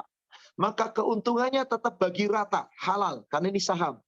Tapi apabila mau dibagi waris, maka seluruh perusahaan itu berapa nilai totalnya, bagi waris sesuai dengan hukum Islam, yakni istrinya tadi 1/8, anak-anaknya kemudian masing-masing, tapi ingat, tadi ada separuh dari harta istrinya dari perusahaan itu. Kurangi dulu. Tapi kalau istrinya sudah meninggal juga, si ibu meninggal, tidak 10% milik harta, maka aset perusahaan itu adalah harta waris yang apabila dibagi ke ahli waris, laki-laki 2 bagian, perempuan 1 bagian. Jadi intinya Bu, kalau ada aset yang tidak dicairkan, dijual, lalu dia menghasilkan keuntungan, keuntungan aset tidak harus dibagi sama sesuai dengan hak waris. Laki-laki 2 bagian, perempuan 1 bagian. Sama rata boleh. Karena ini keuntungan bisnis bersama. Contoh, ibu perempuan, lalu ibu punya saudara laki-laki. Saat ibu bekerja sama dalam usaha itu, keuntungannya ibu dengan saudara ibu laki-laki punya hak sama atau tidak? Sama. Sama. Kalau ibu cuma dikasih 100 juta, saudara ibu laki-laki dapat 200 juta, ibu ngiri nggak? Nah kan kita kerja bersama. Kerja, ya. Makanya kalau waris itu belum dibagi, tetapi masih dijadikan ladang usaha, hasil keuntungannya dibagi rata laki-laki perempuan halal. Itu bukan bagi waris, tapi bagi keuntungan usaha bersama. Tapi ketika dijual aset itu, mau dibagi harta waris, maka laki-laki 2 bagian, perempuan 1 bagian. Demikian Ibu. Wallahualam. Semoga jelas. Afwan Ustaz, apakah Silakan. masih ada materi yang akan dilanjutkan atau bisa saya Sudah cukup, materinya sementara cukup Ibu. Karena tadi kepotong untuk harta dulu, tirkah. Jadi insya Allah cara membagi warisnya kita akan lanjutkan di pertemuan yang akan datang. Jadi bisa kita Nanti kalau lanjutkan. teruskan materi, waktunya untuk tanya jawab habis. Ya baik. Kalau gitu sekarang kita lanjutkan ke sesi tanya jawab ya Ustaz. Silakan. Silakan. Silakan Ibu Dini dilanjutkan.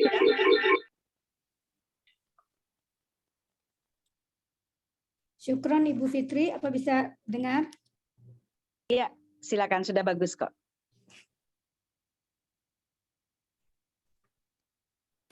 Baik. Tolong masih di mute, Din. Oke. Oke. Ada pertanyaan datang dari Ibu Nuri. Assalamualaikum Ustadz.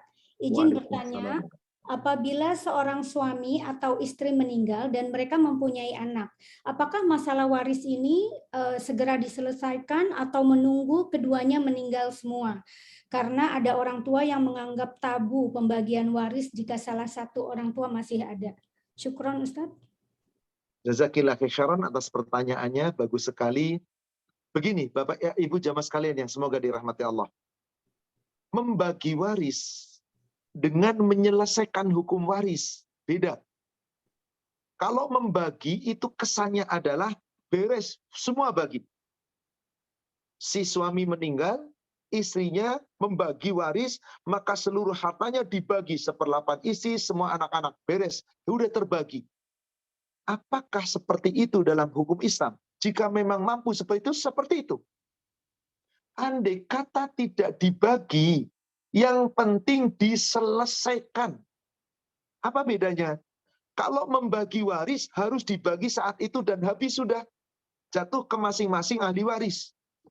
Tapi kalau diselesaikan, itu diselesaikan hukumnya, dicatat, dirumuskan, ditulis, tapi belum dibagikan. Halal dalam Islam.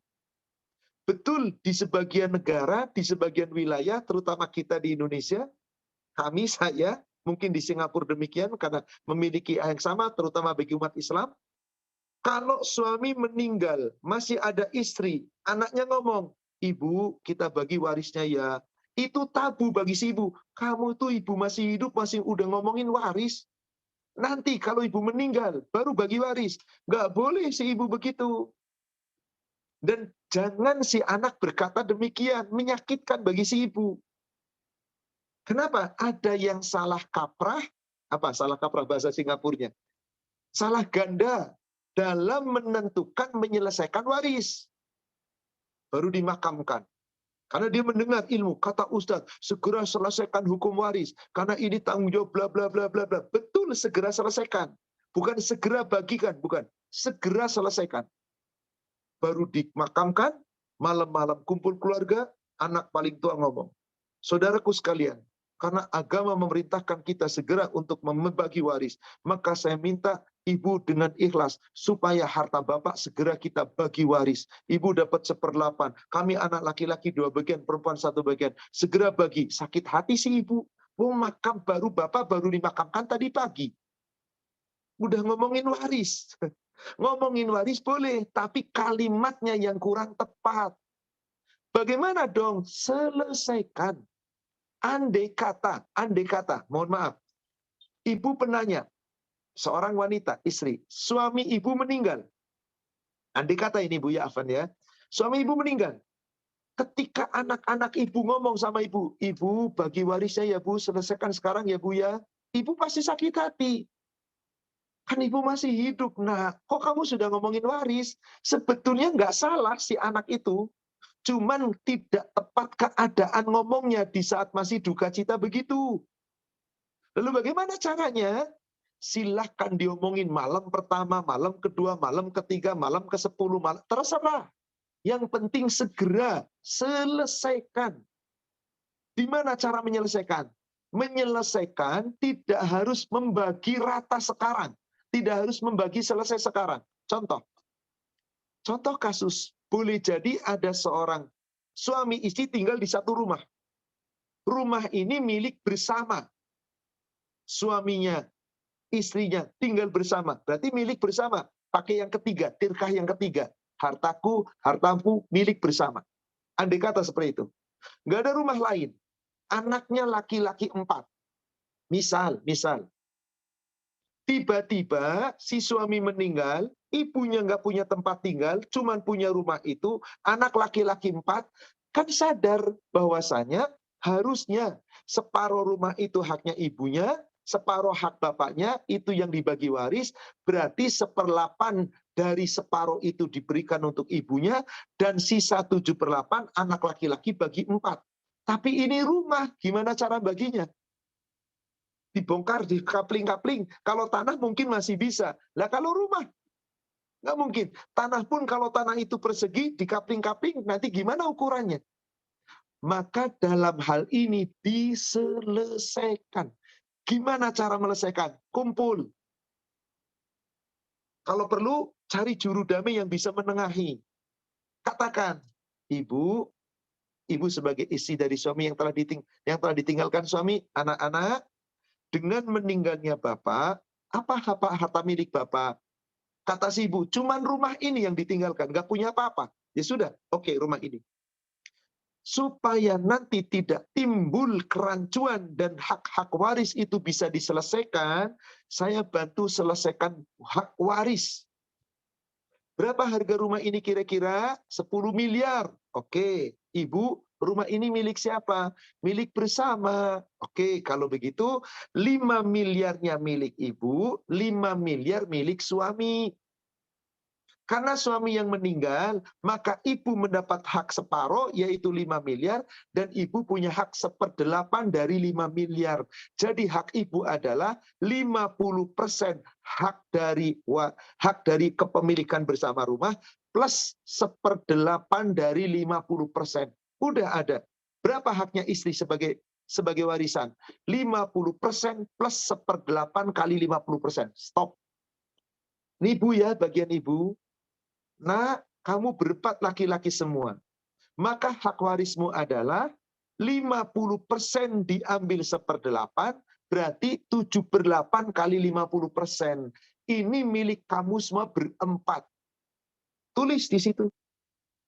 Tanda tangan boleh, pakai saksi boleh. Lalu katakan, Karena ini satu-satunya aset rumah, maka nggak bisa dijual sekarang. Kalau mau dijual, ibumu tinggal di mana? Kalau begitu, ini belum dibagi menjadi waris. Biarkanlah ibu menempati rumah ini. Kami semua anak-anak berempat tinggal di rumah masing-masing. Halal?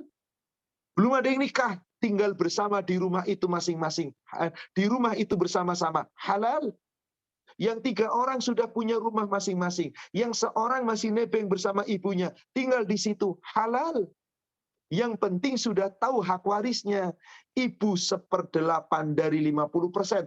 Plus 50% harta tirkahnya. Anak-anak 7/8 dari 50%. Yang masing-masing sama bagiannya. Adapun sekarang belum dijual karena ada tempat tinggal ibu. Beres. Beres. Kapan dibagi? Terserah. Setelah semuanya siap. Suatu ketika ibunya ngomong, masih hidup nih. Nah, ibu sudah mulai sepuh nih. Kayaknya ibu kalau tinggal di rumah ini ngurus, aduh repot. Gimana, setuju nggak kalau rumah ini dijual? Ayo kumpul semua anak-anak. Setuju, jual lah. Jual lah. Ternyata dulu 10 miliar, sekarang 20 miliar. Mengikuti harga jual yang berlaku ibu. Jangan kasih kepada ibu cuma 5 miliar. Jangan. Lah kan dulu 5 miliar. Kan perkiraan 10 miliar itu harga dulu ketika suaminya meninggal. Ini sudah sekian tahun. Rumah ini berkembang. Nilainya jadi 20 miliar. Ini andai kata, maaf, saya sekedar ilustrasi. Maka bagian ibu berapa? 10 miliar. Plus 1/8 dari 10 miliar. Milik ibu, jangan diganggu-gugat. Nah, sisanya yang 7/8 dari 10 miliar, silahkan bagi. Adil, karena laki-laki semua, bagi 4. Beres. Inilah yang namanya menyelesaikan waris. Kalau membagi waris, mati, bagi, beres. Kalau menyelesaikan, mati, selesaikan hukumnya, kapan dibaginya, terserah. Yang penting ada musyawarah, kemufakatan bersama. Semoga bisa dipahami kepada ibu penanya. Wallahu a'lam. Silakan berikutnya. Syukron Ustadz. Berikutnya, maaf mau bertanya, suami meninggal, ada istri, ada anak asuh, dan adik laki-laki 1 dari suami. Bagaimana caranya supaya anak asuh juga dapat? Karena masih umur 15 tahun, mengingat anak asuh tidak dapat waris. Syukron Ustadz. Anak asuh atau anak angkat itu memang tidak dapat waris. Akan tetapi mereka bisa mendapatkan hibah atau hadiah. Saya tunjukkan tentang anak angkat tidak dapat waris. Ibu silahkan buka surat 33, surat Al-Ahzab. Surat berapa, Ustaz? Surat 33, surat Al-Ahzab, ayat yang ke-5. Dan nanti saya sebutkan tentang warisnya ayat yang ke-6. Atau ayat ke-4-nya boleh Ibu, karena ayat ke-5 itu panggilan. Tapi ayat ke-4 tentang kedudukan anak angkat. Baik, Ustaz. Bismillahirrahmanirrahim. Allah tidak menjadikan bagi seseorang 2 hati dalam rongganya. Dan dia tidak menjadikan istri-istrimu yang kamu zihar itu sebagai ibumu. Dan dia tidak menjadikan anak angkatmu sebagai anak kandungmu sendiri.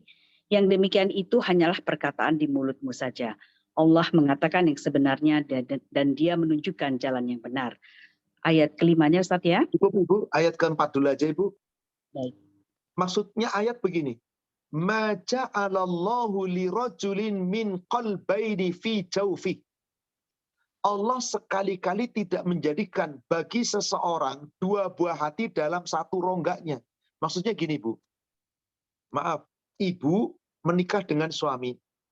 Kemudian ibu punya anak kandung hasil hubungan ibu dengan suami. Itulah anak ibu yang berasal dari rongga perut ibu, dari rahim ibu. Sekarang ibu mengadopsi anak angkat, anak asuh. Kira-kira anak asuh itu dari rongga perut ibu bukan? Bukan kan? Bukan. Bukan. Berarti 2 anak laki-laki tadi, yang 1 dari rongganya ibu, yang 1 dari rongga perempuan lain, maka tidak punya hubungan apa-apa. Maka Allah tidak menjadikan Dua buah hati dari dua perut yang berbeda. Maksudnya Allah hendak menegaskan, anak angkat, anak adopsi, anak pungkut, apapun namanya, itu bukan anak kandung. Itu loh ketegasannya. Maka di tengah-tengah ayat dikatakan, wa ma ja'ala ad'iyaakum abna'akum. Allah tidak menjadikan anak-anak angkatmu itu sebagai anak kandungmu sendiri. Nah, ini dia. Allah mengatakan tidak. Dzalikum qaulukum biafwahikum. Kalau kamu, hei orang tua angkat, mengatakan, ini anak saya sudah anggap seperti anak saya sendiri. Saya namakan bin saya karena saya sudah terlalu cinta. Itu cuman perkataanmu di mulut. Kamu anggap anak angkatmu anak kandung. Tidak boleh. Kenapa? Wallahu yaqulul haq. Allah berkata benar, hak. Bahwa anak angkat itu bukan anak kandung. Dari rahim yang berbeda. Maka nggak bisa disatakan satu rahim. Wa huwa yahdis sabil. Dialah Allah yang memberi petunjuk ke jalan yang lurus. Maka orang tua yang mengadopsi anak, anak pungut, anak angkat, apapun namanya, tidak boleh memberikan nama anak angkat dengan bin bapak angkatnya. Ibu silakan ayat kelimanya. Baik, Ustaz. Panggillah mereka anak angkat itu dengan memakai nama bapak-bapak mereka. Itulah yang adil di sisi Allah. Dan jika kamu tidak mengetahui bapak mereka, maka panggillah mereka sebagai saudara-saudaramu seagama dan maula-maulamu. Dan tidak ada dosa atasmu jika kamu khilaf tentang itu. Tetapi yang ada dosanya, apa yang disengaja oleh hatimu. Allah Maha Pengampun, Maha Penyayang. Baik. Ibu silakan screen-nya ditutup, saya mau menjelaskan. A, seorang suami, B, seorang istri, qadarullah tidak punya anak. Di dalam Islam, mengadopsi, mengambil anak angkat, mengambil anak pungut, boleh, monggo, halal. Tapi, tetap anak pungut bukan anak angkat, bukan anak kandung. A, B, memungut anak namanya fulan, laki-laki, atau fulanah, perempuan. Baik itu dari mulai bayi lahir, bapak ibunya nggak tahu kemana. Atau dari sebelum belum lahir masih dalam kandungan, nanti akan saya adopsi anak ini, terserah. Mau diangkat setelah gede atau ketika masih kecil kanak-kanak, terserah. Yang penting dia tetap anak angkat. Cara ngambil kapan? Karena ada orang gini, Ustadz, saya ngadopsi dia dari bayi merah, bayi lahir langsung saya ambil. Isi saya yang menyusui, katakanlah, atau yang ngurus pakai susu formula, katakanlah. Tetap itu bukan anak Anda. Karena banyak manusia, khususnya umat Islam mengatakan, ini udah anak saya sendiri ini. Kenapa? Saya ambil dari bayi kecil, bahkan saya nggak tahu bapak ibunya siapa. Maka saya sudah anggap ini anak saya. Haram, dosa. Nggak boleh. Anak angkat tetap anak angkat. Allah katakan tadi, tidak menjadi anak angkat itu tidak pernah dijadikan anak kandung. Sampai dengan tegas di ayat 5 ini Allah katakan, ud'uhum li'abaihim. Kalau kamu punya anak angkat, anak pungut, anak adopsi, jangan diberi nama kamu, tapi kasih nama bapak-bapak mereka. Katakanlah tadi, A dan B mengadopsi anak namanya Fulan. Si Fulan punya bapak namanya Amir misalkan. Maka si A dan B tidak boleh memberi nama Fulan bin A. Nggak boleh. Karena A bukan pada itu. Kalau bin A berarti anaknya si A. Bukan. Bagaimana? Fulan bin Amir. Anaknya Amir. Tapi orang tua kandungnya nggak diketahui Ustadz. Kan kadang-kadang ada yang begitu lahir ditinggal saja di rumah sakit atau di bidan, di klinik atau dimanapun. Nah, kata Allah begini. Fa'ilam ta'lamu aba'ahum, kalau kamu mengadopsi anak dan kamu tidak tahu siapa bapaknya anak adopsimu itu, fa'akhfanukum fiddin wa mawalikum. Panggil dia saudaramu seagama atau maula. Jadi bagaimana caranya memanggilnya? Panggil. Siapa yang dipanggil? Misalkan tadi, A memenangi nama Fulan, Fulan si anak adopsi itu punya nama, bapaknya nggak ketahuan, berarti A. Fulan ikhwan A. Fulan maula A. Kalau maulanya misalkan namanya Ahmad adalah misalkan, maka fulan Ikhwan Ahmad, fulan Maula Ahmad. Dengan kata-kata Ikhwan dan Maula, jelas dia bukan anak kandung. Tapi kalau fulan bin Ahmad, dia mengolah-olah mengatakan anak kandung. Dosa, haram, tidak boleh dalam Islam. Kenapa? Anak angkat bukan mahram. Anak angkat bukan anak kandung, nggak dapat waris. Bahkan anak angkat boleh menikah dengan ibu angkatnya. Halal. Wong bukan mahram kok. Menikah dengan saudara angkatnya. Halal. Bukan mahram kok. Nah, begitu Ibu. Kecuali tadi di ujung ayat, walaisa alaikum junahun fima akhtatum bihi. Nggak ada dosa bagimu kalau kamu tidak melakukan dengan sengaja. Keliru. Salah, tetapi tidak kesengajaan. Walakin mata'amadat qulubukum. Yang dosa kalau kamu secara hati mengatakan, itu anak saya. Sudah saya anggap anak angkat. Anak angkat itu enggak ada. Anak saya yang tanggung jawab. Biarin, tetap dapat waris. Itu dosa, Bu. Nah, kapan dianggap anak kandung tapi tidak dosa? Contoh, ibu, bapak punya anak adopsi. Ingin dinyatakan di dalam surat keluarga, tercantum di dalamnya. Nggak bisa ketika ngurus tiba-tiba bin orang tua lain, itu nggak bakal bisa, Bu. Tetap bin suami ibu. Nggak ada masalah. Sekedar tulisan. Hanya referensi. Hanya sekedar legalitas. Apa tujuannya? Supaya nanti ketika anak sekolah, anak ngurus ini, gampang ada aktenya, ada surat keluarganya, ada bisa ininya, kepada siapa, penanggungnya siapa, halal. Tujuannya hanya tulisan, tapi orang tua asuh wajib ngomong sama anak angkat. Kamu anak angkat. Adapun di sini dibinkan kepadaku semata-mata untuk kemudahan urusan duniawi. Surat menyurat, legalitas. Maka ini tulisan itu hanya sekedar penamaan. Hatinya mengatakan apa? Dia anak angkat. Anak angkat itu tahu bahwa dia anak angkat. Kalau itu halal. Dan pertanyaan tadi, apakah anak angkat itu tidak boleh dapat waris? Tidak. Tetapi dapat apa? Hadiah, hibah, atau apapun pemberian. Ibu lihat ayat yang ke-6-nya Ibu. Lanjutan tadi surat 33 ayat ke-6.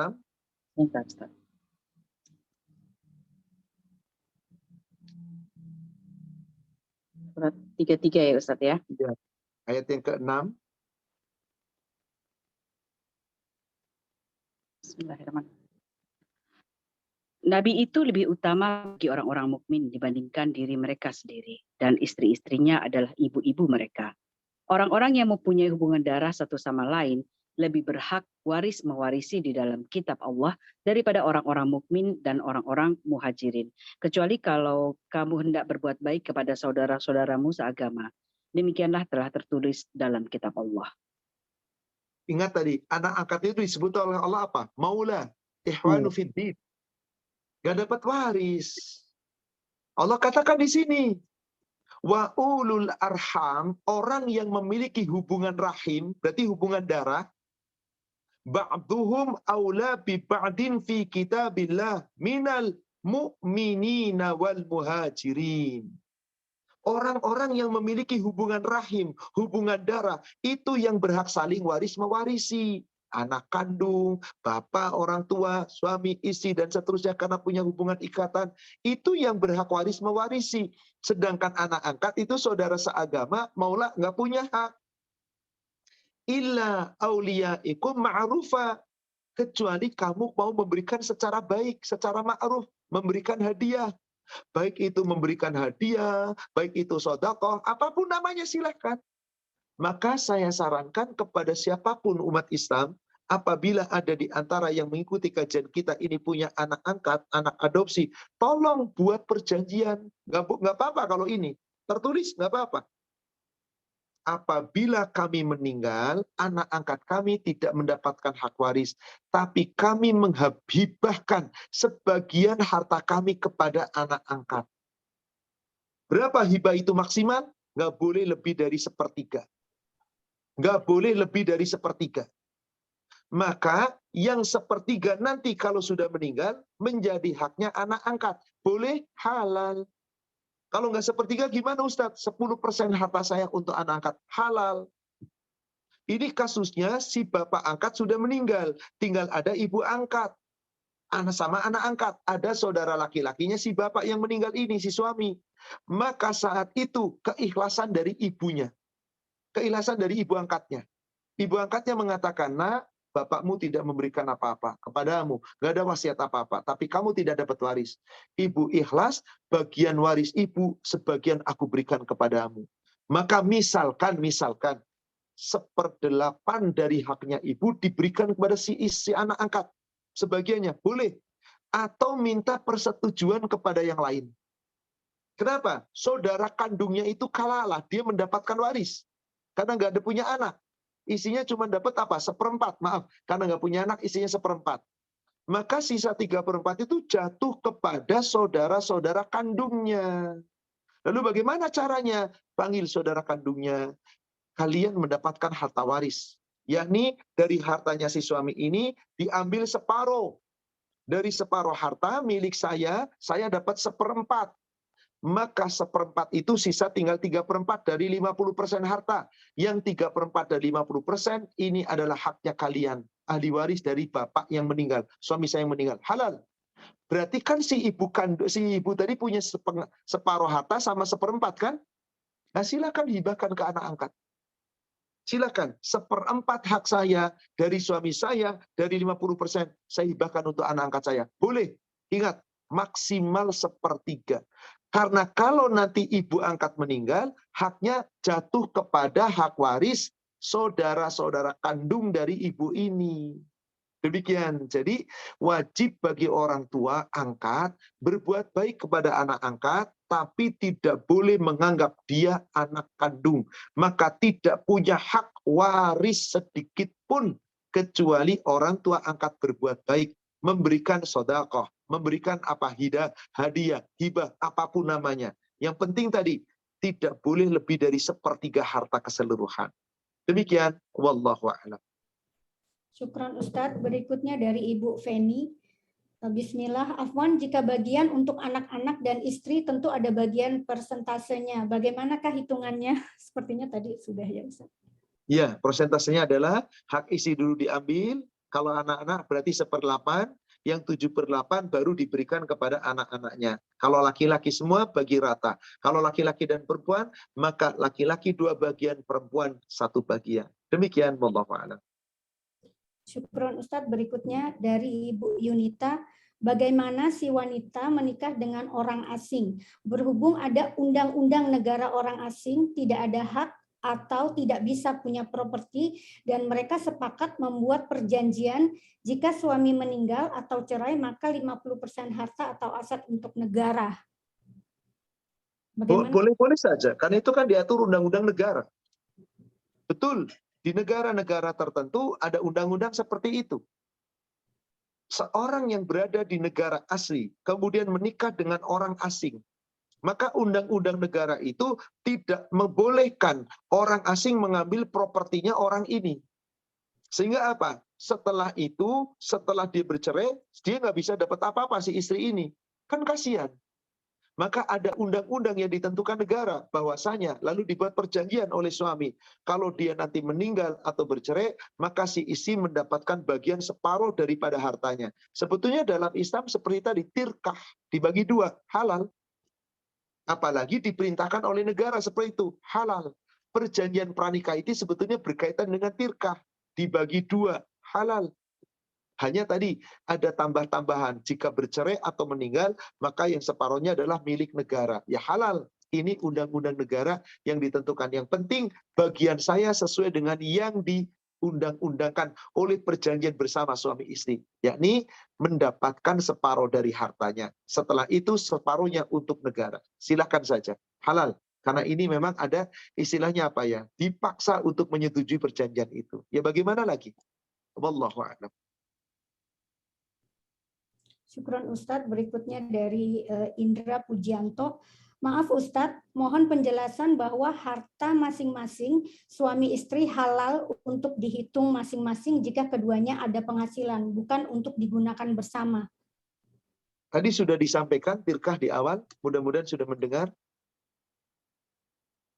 Cara yang pertama gimana tadi Syukran, tirkah? Ustadz, berikutnya. Suami milik sendiri, istri milik sendiri, penghasilan milik sendiri, halal sepanjang mereka semuanya sepakat. Sudah kita uraikan tadi di bab tentang tirkah. Ada 3 cara, masing-masing milik sendiri. Kemudian cara yang kedua, si suami memberikan kepada istri. Kemudian cara yang ketiga, suami istri sepakat, ini milik bersama. Baik itu semuanya kedua-duanya bekerja, baik itu hanya suami yang bekerja, maka 3 cara itu silakan. Dengan musyawarah antara suami istri, halal. Insya Allah halal.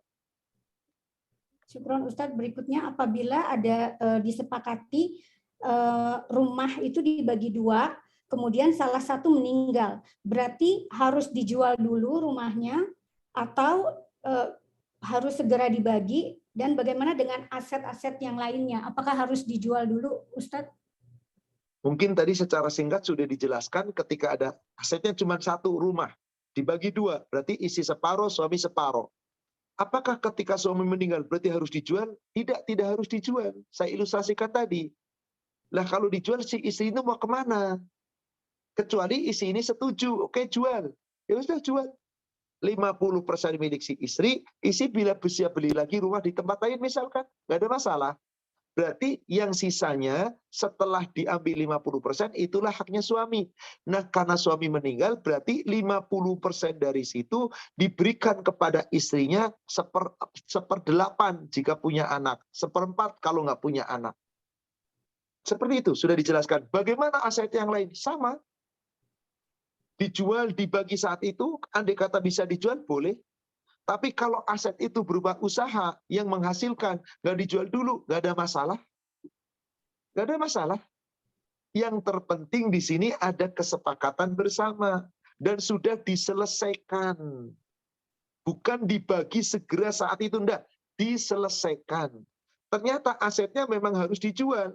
Dan nggak mungkin nggak kalau untuk usaha, karena itu cuma tanah. Ya sudah segera jual. Tapi kadang-kadang kan nggak menjual nggak langsung dalam waktu sebulan, 2 bulan laku. Kadang-kadang dalam waktu sepekan laku, kadang 2 tahun, 3 tahun belum tentu laku. Nah, kalau itu aset waris, maka yang belum laku, ya belum dijual. Ya belum dibagi waris. Kalau sudah laku, baru dibagi waris. Nah, berapa nilai bagi warisnya? Berapa lakunya saat itu? Perkiraan saat ini 1 miliar. Ternyata dijualnya baru 4 tahun ke depan. Sudah jadi 1,5 miliar. Berarti hartanya bukan 1 miliar sekarang. 1,5 miliar perhitungan saat mau dibagi. Karena itulah laku asetnya. Semua asetnya. Apapun, kendaraan misalkan, di dalam rumah ada perobotan, perempuan punya perhiasan, itu semuanya aset. Silahkan diselesaikan dengan baik. Wallahu a'lam. Demikian. Syukron Ustadz, berikutnya. Begitu ini masih lanjutan yang di atas tadi, kalau misalnya seperti mobil atau rumah sudah diatasnamakan ke atas nama anak, Baik. Ya. Atas nama itu tidak serta otomatis pemilik kepemilikan. Maaf, saya tidak tahu di Singapura bagaimana, tapi di Indonesia berlaku pajak kendaraan progresif. Misal, saya punya mobil, beli mobil atas nama saya. Qadarullah, saya harus beli mobil kedua. Kenapa? Untuk anak-anak sekolah, untuk istri pergi dengan anak-anak misalkan. Kalau cuma 1, saya nggak bisa leluasa. Akhirnya saya berencana beli 1 kendaraan lagi. Saya beli 1 mobil. Kalau mobil itu atas nama saya, pajaknya progresif, berganda. Saya menghindari pajak itu. Halal dalam Islam, nggak ada masalah. Maka saya beli mobil baru atas nama anak saya, atas nama istri saya. Halal dalam Islam, boleh. Pertanyaannya, apakah ketika saya beli mobil atas nama anak saya, berarti mobil itu miliknya anak saya? Coba saya tanya kepada penanya. Ketika mobil itu diatasnamakan anak, itu kira-kira milik anak atau tetap milik orang tua? Orang tua ya Ustaz. Orang tua, cuman atas nama. Apa sih tujuan atas nama? Supaya resmi kepemilikannya. Dan kenapa diatasnamakan anak? Supaya tidak terkena pajak progresif, halal dalam Islam. Nipu Ustaz, siapa nipu? Tidak. Memang benar kok anak saya. Apakah anak saya dipakai untuk kuliahnya dia? Terserah. Apakah atas nama anak saya tapi dipakai bersama dalam keluarga? Terserah. Yang penting ijab kabulnya apa? Beda kalau saya selaku orang tua atau bapak dan ibu selaku orang tua ngomong sama anak, nak, bapak ibu belikan kamu mobil ya. Nih ada mobil nggak terlalu bagus dengan mewah, tapi bisalah di kamu pakai untuk kuliah. Mobil ini bapak ibu hadiahkan untukmu. Belikan mobil 400 juta atas nama kamu, atas nama dia. Saat nanti orang tua meninggal, mobil ini nggak boleh dibagi waris, sudah atas nama dia, dihadiahkan. Tapi jika anak itu ada lebih dari satu, lihat, anak yang lain dapat hadiah sama enggak? Enggak Ustadz, curang kalau begitu. Sudah, hadiah nggak boleh curang. Kalau Anda orang tua ngasih hadiah anak, semua anak harus dapat. Ustadz, ini kan kuliah 20 tahun, ini kan SD 10 tahun, masa dapat mobil? Nggak dapat mobil dia, nggak mungkin. Lalu bagaimana? Kasih uang yang setara dengan ini, tabung untuk dia, ini hadiah. Maka nanti saat meninggal, miliknya dia. Bukan warisan. Kenapa? Orang tua wajib memberikan hadiah dengan adil. Maka yang paling baik ketika memberikan kendaraan kepada anak, jangan hadiah, atas nama saja. Supaya apa? Tidak iri terhadap yang lain. Karena kalau hadiah buat dia, biasanya si kakak, adiknya punya mobil, jangan itu mobil kakak. Tapi kalau ini tetap milik bersama, cuman atas nama si kakak, siapapun boleh pakai mobil. Ini yang paling baik ketika kita belum meninggal. Alangkah baiknya. Supaya nggak ribut kepemilikan sepeninggal kita. Jadi sekali lagi, atas nama tidak menjadikan otomatis kepemilikan. Lihat atas nama itu. Apa tujuannya? Memberikan hadiah, hibah, murni. Sudah jadi miliknya. Cuma numpang nama, atas nama, seperti itu. Berarti bukan miliknya. Milik yang memiliki, yang bayar. Sama seperti rumah. Kadang-kadang suami mengatasnamakan istri. Apakah rumah itu milik istri? Enggak. Milik bersama suami dan istri. Silakan. Tetap milik suami. Silakan. Yang penting ada kebersamaan dan persetujuan bersama dengan ikhlas tentang tirkah. Demikian, semoga jelas. Syukran Ustadz. Berikutnya dari Ibu Yesi. Assalamualaikum Ustadz. Kalau suami meninggal, harta waris sudah dihitung sesuai ahli waris, tetapi belum dibagi. Setelah berjalan waktu, setelah beberapa tahun, salah satu anak yang sudah menikah dan juga memiliki putra-putri meninggal. Apakah harta warisnya bisa diberikan kepada putra-putrinya? Ini sudah agak sedikit pelik. Ini insya Allah bahasan nanti pertemuan berikutnya. Karena ini sudah cukup pelik. Dijawab nggak cukup waktu 5 menit. Bahkan bisa lebih. Insya Allah ini menjadi kasus di pertemuan berikutnya. Karena tadi, akibat keterlambatan membagi waris, menyelesaikan waris, kasusnya tadi di tengah jalan yang punya hak waris meninggal, baru dibagi waris setelah ini ada yang meninggal, bagaimana ini ada hitungannya dan ada caranya. Insya Allah ini pertanyaan yang butuh jawaban dan uraian cukup panjang, kita akan jelaskan di pertemuan yang akan datang. Satu pertanyaan lagi Ibu, kemudian kita akan tutup dengan doa, sudah hampir jam 11 sekarang. Syukran Ustadz, ini dari Ibu Putri Nurlena. Suami meninggal, ada istri, anak 2, laki-laki 1 perempuan. Harta rumah tempat tinggal, apakah harus dibagi warisan mengingat istri tidak punya penghasilan? Kejadian ini sering terjadi di Singapura. Ibu dari suami ingin cepat mendapatkan warisan dengan menjual rumah. Apakah boleh apabila tidak dijual rumahnya? Baik. Pertanyaan ini sebetulnya sudah sedikit terjawab tadi. Ternyata rumahnya cuma 1. Ada istri dan ada anak laki-laki dan perempuan. Laki-laki 2, perempuan 1. Atau apapun, yang penting ada anak laki-laki. Sementara cuma ini rumahnya. Kalau dijual, di mana isi mau turunkan? Di mana si isi nanti mau tinggal? Si ibunya mereka. Sedangkan dia tidak punya penghasilan, tapi ingin dijual. Silakan. Sepakati. Kalau rumah satu-satunya aset itu kemudian milik bersama, ya sudah dijual, kemudian 50% untuk si istri. isi cari rumah lagi, beli lagi yang kecil, atau di apartemen, atau mungkin numpang kepada anak yang sudah berkeluarga. Silakan. Dengan cara apapun. Lalu sisa hartanya dari hasil warisnya, yang 1/8 dari suaminya, dari 50%. Yang 50% miliknya untuk hidup sehari-hari, silakan. Sisanya siapa? Anak-anak. Kenapa? Karena kalau nggak dijual, si isi dari mana bisa menghasilkan? Nah, sebetulnya ketika anak-anak itu sudah mampu, yang wajib menghidupi istri dari suami yang meninggal tadi, berarti dia punya anak-anak, anak-anak wajib menghidupi ibunya. Wajib menghidupi ibunya. Apakah rumah itu tetap dulu jangan dijual? Silahkan. Mau langsung dijual dan dibagikan waris? Silahkan. Tetapi si anak tidak boleh membiarkan ibunya. Wajib menghidupi ibunya. Untuk kebutuhan pokok sehari-hari harus terpenuhi. Kebutuhan-kebutuhan yang wajib harus dipenuhi. Harus dipenuhi. Si anak yang mau. Tapi anak-anaknya masih sekolah, Ustadz. Nah, ini lain perkara. Bukan kewajiban anak. Bagaimana caranya? Cari solusi. Ada aset yang lain atau tidak? Tidak. Ya sudah, jual rumah. Supaya ada aset, kemudian apa? Kemudian cari yang mungkin lebih kecil, lebih sederhana. Nggak rumah yang megah itu misalkan. Supaya apa? Ada penghasilan, ada uang yang bisa dipegang, kemudian silakan uang itu sebelum dibagi waris, sisihkan dulu untuk usaha, modal, silakan. Yang penting disepakati bersama. Nanti hasil usahanya itu masing-masing ahli waris, karena masih bersama dan masih sekolah, dinikmati bersama, kebutuhan bersama. Nggak ada masalah.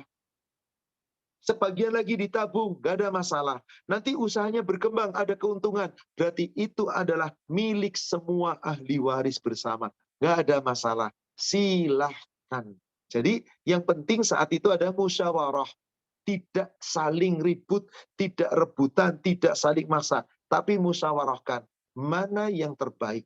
Apakah harus dijual? Apakah tetap di situ? Kemudian si anak sudah bekerja dengan memberikan kepada ibunya kebutuhan pokoknya. Karena ibu adalah kewajiban anak. Silakan cara yang terbaik. Masing-masing bermusyawarah. Yang seperti ini dalam Islam tidak dimutlakkan. Tetapi silakan musyawarahkan yang terbaik. Karena maaf, ada orang tua yang kadang nggak mau tinggal di anak-anak. Kenapa? Ya rasa sungkan dan seterusnya. Silakan orang tua pilih tempat tersendiri. Tapi anak tetap wajib menyantuni orang tua. Meskipun tidak serumah, mungkin tiap bulan diberikan bantuan untuk kehidupannya dan yang lainnya. Wallahu a'lam. Demikian Ibu jamaah sekalian yang semoga dirahmati Allah, kajian kita pada pagi hari ini bab masih tentang waris. Insya Allah kita akan melanjutkan sesi ketiga tentang waris. Masih kita menghitung cara penghitungan waris, termasuk tadi pertanyaan gimana kalau sudah diselesaikan tapi belum sempat dibagi, keburu lagi ada yang meninggal, bagaimana cara pembagiannya, dan nanti akan membahas pembahasan tentang bagaimana bagi secara taksib, ada aul, ada rod. Ini sudah agak sedikit pelik, tapi mudah-mudahan insya Allah tetap kita bisa memahaminya. Mari Ibu jamaah sekalian, di penghujung dari tausiah ini kita sama-sama munajat kepada Allah. Kita memohon kepada Allah, kita berdoa untuk saudara kita, orang tua kita, handai tolan kita, rekan-rekan kita yang sedang diuji oleh Allah, maupun kepada rekan-rekan saudara seiman dan orang tua yang telah Allah ambil. Bismillahirrahmanirrahim. Alhamdulillahi Rabbil Alamin. Hamdan kathiran tayyiban mubarakan fih kama yuhibbu Rabbuna wa yarda. Allahumma salli ala Muhammad wa ala ali Muhammad. Wahai Allah Rabb kami, hamba-hambamu bersimpuh di hadapanmu, hamba yang fakir bermunajat kepadamu. Ya Allah, ampunilah segala kesalahan dan dosa kami, dosa kedua orang tua kami, kaum muslimin, kaum muslimat, saudara-saudara kami yang beriman dimanapun mereka berada, baik yang masih hidup maupun yang telah Engkau wafatkan. Wabil khusus kepada kedua orang tua kami yang telah Engkau wafatkan, dan juga saudara kami, kaum muslimin, kaum muslimat yang telah Engkau wafatkan. Ya Allah, ampunilah kesalahan dan dosa-dosa mereka, terangi tempat kembalinya, lapangkan kuburnya, terangi tempat masuknya, ringankan hisabnya. Ya Allah, bersihkan seluruh kesalahan dan dosa-dosanya dengan air, dengan embun dan salju. Ya Allah, bersihkan seluruh kesalahan dan kekhilafannya sebagaimana telah bersihnya kain yang putih dibersihkan dari kotoran. Ya Allah, gantikan untuknya ya Allah, gantikan untuk mereka semua ya Allah, suatu ganti yang lebih baik dari gantimu yang nanti diberikan di yaumil akhir. Masukkanlah mereka ke dalam surgamu ya Allah. Jagalah dari azab kuburmu ya Allah. Dan jauhkan kelak mereka dari azab nerakamu ya Allah. Wahai Allah, di antara kami dan saudara kami, handetolan kami, ada yang kau uji dengan sakit, ada yang kau uji dengan musibah. Ya Allah, bagi saudara kami yang sakit, angkat penyakitnya ya Allah. Sembuhkan dengan kesembuhan yang sempurna ya Allah. Dengan kesembuhan yang tidak menimbulkan penyakit yang baru. Jadikan sakitnya menjadi penggugur ada segala kesalahan dan dosa-dosanya ya Allah. Peningkat iman dan takwanya ya Allah. Menjadikan peneguh ketakwaan dan tawakalnya ya Allah. Dan ya Allah, gantilah untuknya suatu ganti yang lebih baik darimu. Gantikan sakitnya itu sebagai ganti atas penebus kesalahan dan dosa-dosanya. Dan sembuhkanlah dengan kesembuhan yang sempurna yang tidak menimbulkan penyakit yang baru. Rabbana hablana min azwajina wa dhurriyyatina qurrata a'yun waj'alna lil muttaqina imama. Ya Allah, karuniakan untuk kami ya Allah pasangan kami, anak keturunan kami, anak-anak yang saleh dan salehah. Qurrata a'yun, birrul walidain, yang kokoh iman dan takwanya. Jadikan mereka ya Allah menjadi panutan bagi orang-orang yang beriman dan bertakwa. Ya Allah, jadikan kami, anak keturunan kami, keluarga kami adalah orang-orang yang tetap mendirikan salat, yang kokoh dalam iman dan takwa, yang sabar dalam menghadapi segala musibah. Jauhkan dari segala akhlak kami yang buruk. Jauhkan kami dari sifat-sifat yang buruk. Jauhkan pula kami dari amal-amal yang buruk. Dan jauhkan kami dari segala penyakit-penyakit yang buruk. Allahumma inna nas'alukal huda, wat-tuqa, wal-afafa, wal-ghina. Rabbana la tuzigh qulubana ba'da idh hadaitana. Wahab lana min ladunka rahmah innaka antal wahhab. Rabbana atina fid dunya hasanah wa fil akhirati hasanah wa qina adzabannar. Wassallallahu ala sayyidina Muhammadin wa ala alihi wa ashabihi ajma'in wa akhiru da'wanil hamdulillahi rabbil alamin. Amin ya rabbal alamin. Demikian saudaraku seiman, Ibu Salehah yang semoga dirahmati Allah. Mari kita tutup kaji kita dengan membaca doa kafaratul majlis. Subhanaka Allahumma wa bihamdika asyhadu an la ilaha illa anta astaghfiruka wa atubu ilaik. Alhamdulillah billahi taufik. Assalamualaikum warahmatullahi wabarakatuh. Waalaikumsalam. Waalaikumsalam warahmatullahi wabarakatuh. Waalaikumsalam. Terima kasih Mbak Yulia.